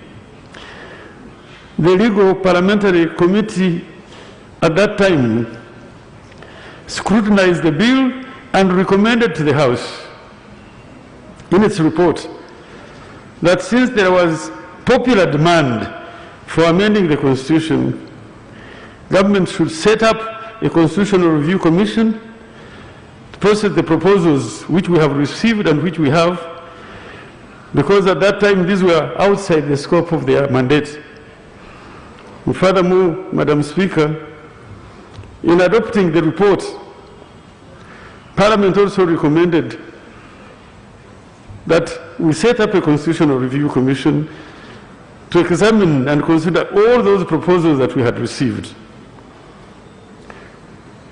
And I want to really confirm that amending the Constitution by piecemeal is contrary to the methodology recommended by this committee.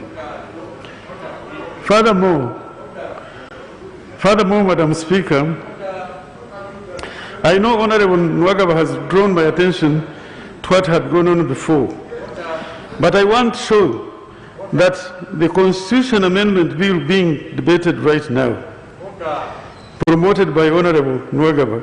Order, Madam Speaker. Point of order.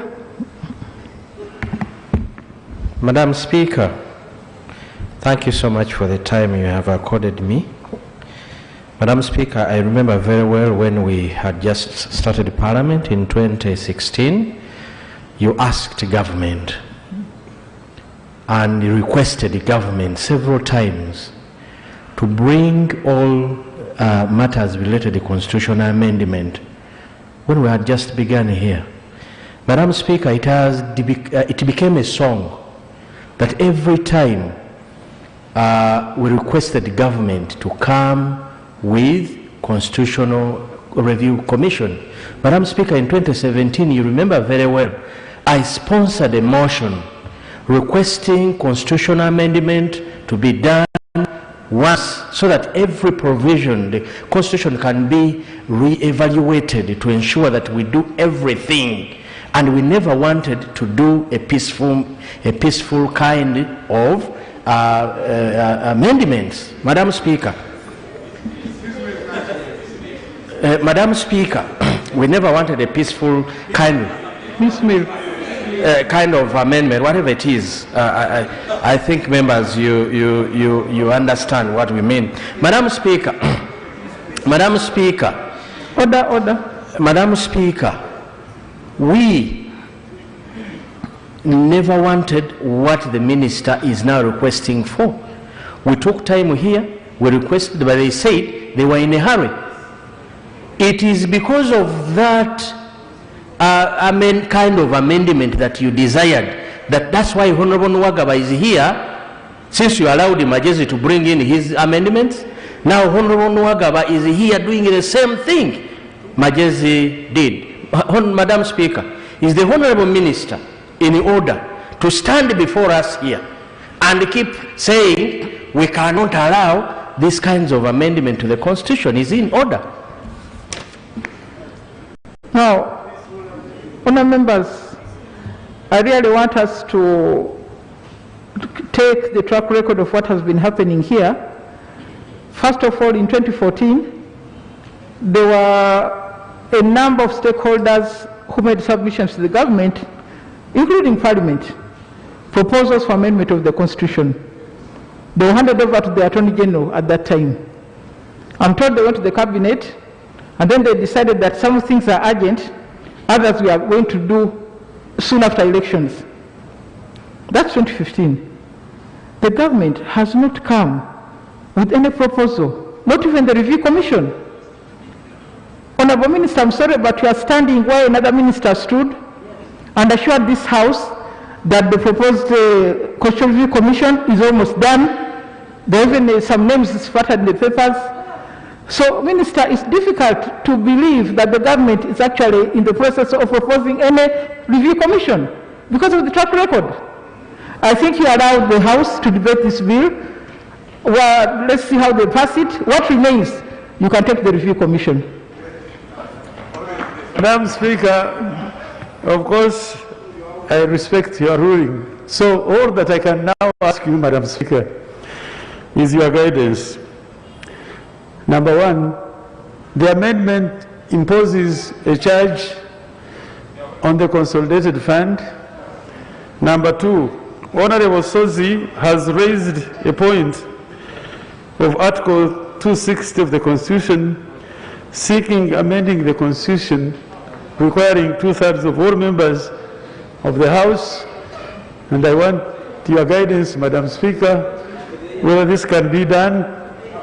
And Madam Speaker, I also need your guidance, whether indeed with the COVID and virtual Zoom and members sitting, whether we constitute a quorum even to debate this matter. I need your guidance. Honorable Minister, the debate does not require 2/3. The debate does not require 2/3. You leave that issue of the 2/3 to me. When the time comes, I will deal with it. How about the quorum, Madam? Yes. Thank you very much, Madam Speaker.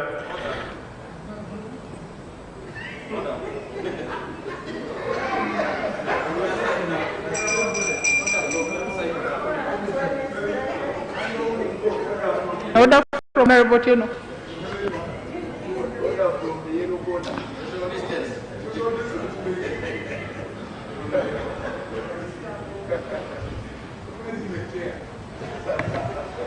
Thank you, Right Honourable Speaker.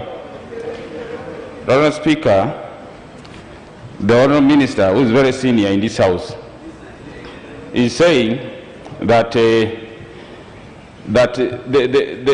constitutional amendments we are considering now that impose a charge on the consolidated fund.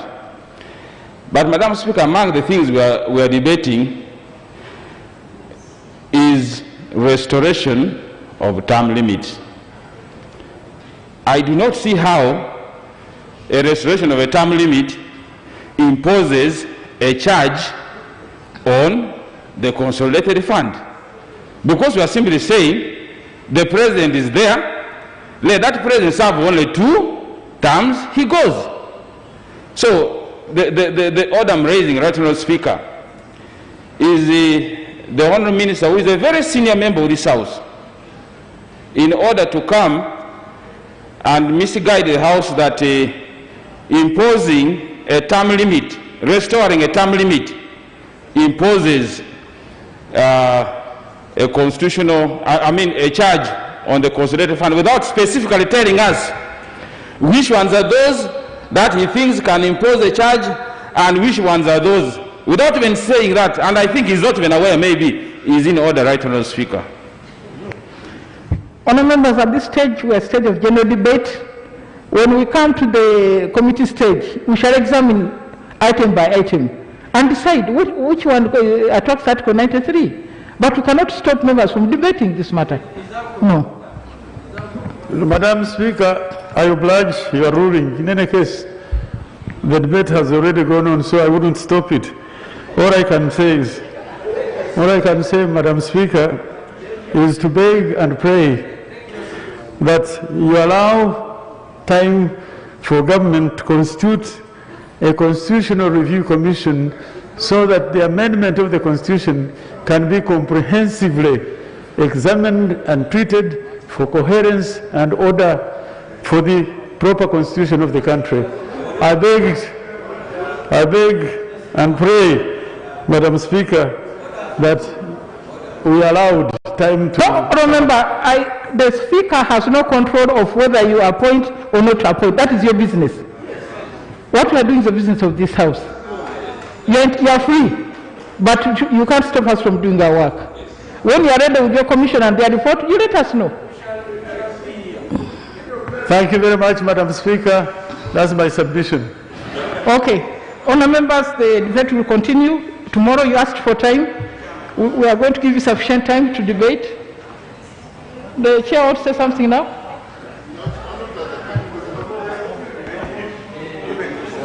Madam Speaker, the minister should further be informed that as we are concluding business in our committee, there are more 2 bills, constitutional amendments. Tomorrow we are meeting Honorable Mawanda, private member. We've met Honorable Paul Mwiro. Actually, there are 3 more left. Then the Maragori, which you came and presented, a small amendment. So there are 3 more constitutional amendments coming. So if you wanted to move the speaker, probably,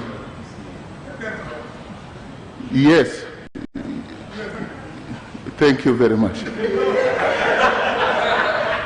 Okay, honourable members, as you had requested earlier, you wanted sufficient time to debate this bill. So debate will continue tomorrow. Go and prepare yourselves. House adjourned 2 p.m. tomorrow. Thank you.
This weekend on UBC.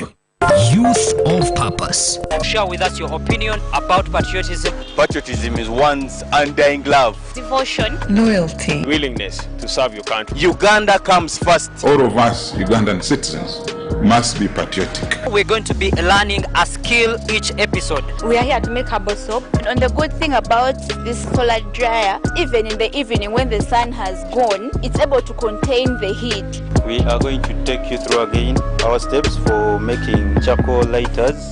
We are building an elevator. We are transforming you socially, economically. We are Youth of Purpose. Brought to you by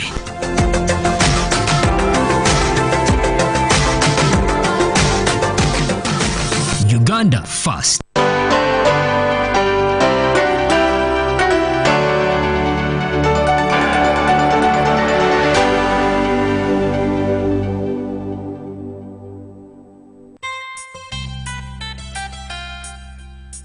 Hello everyone, welcome to yet another episode with Be Money Wiser. So our topic for today is impulse buying things on impulse. Let's listen to these experiences and see if we can pick out a point or two that we can take home through our discussion today.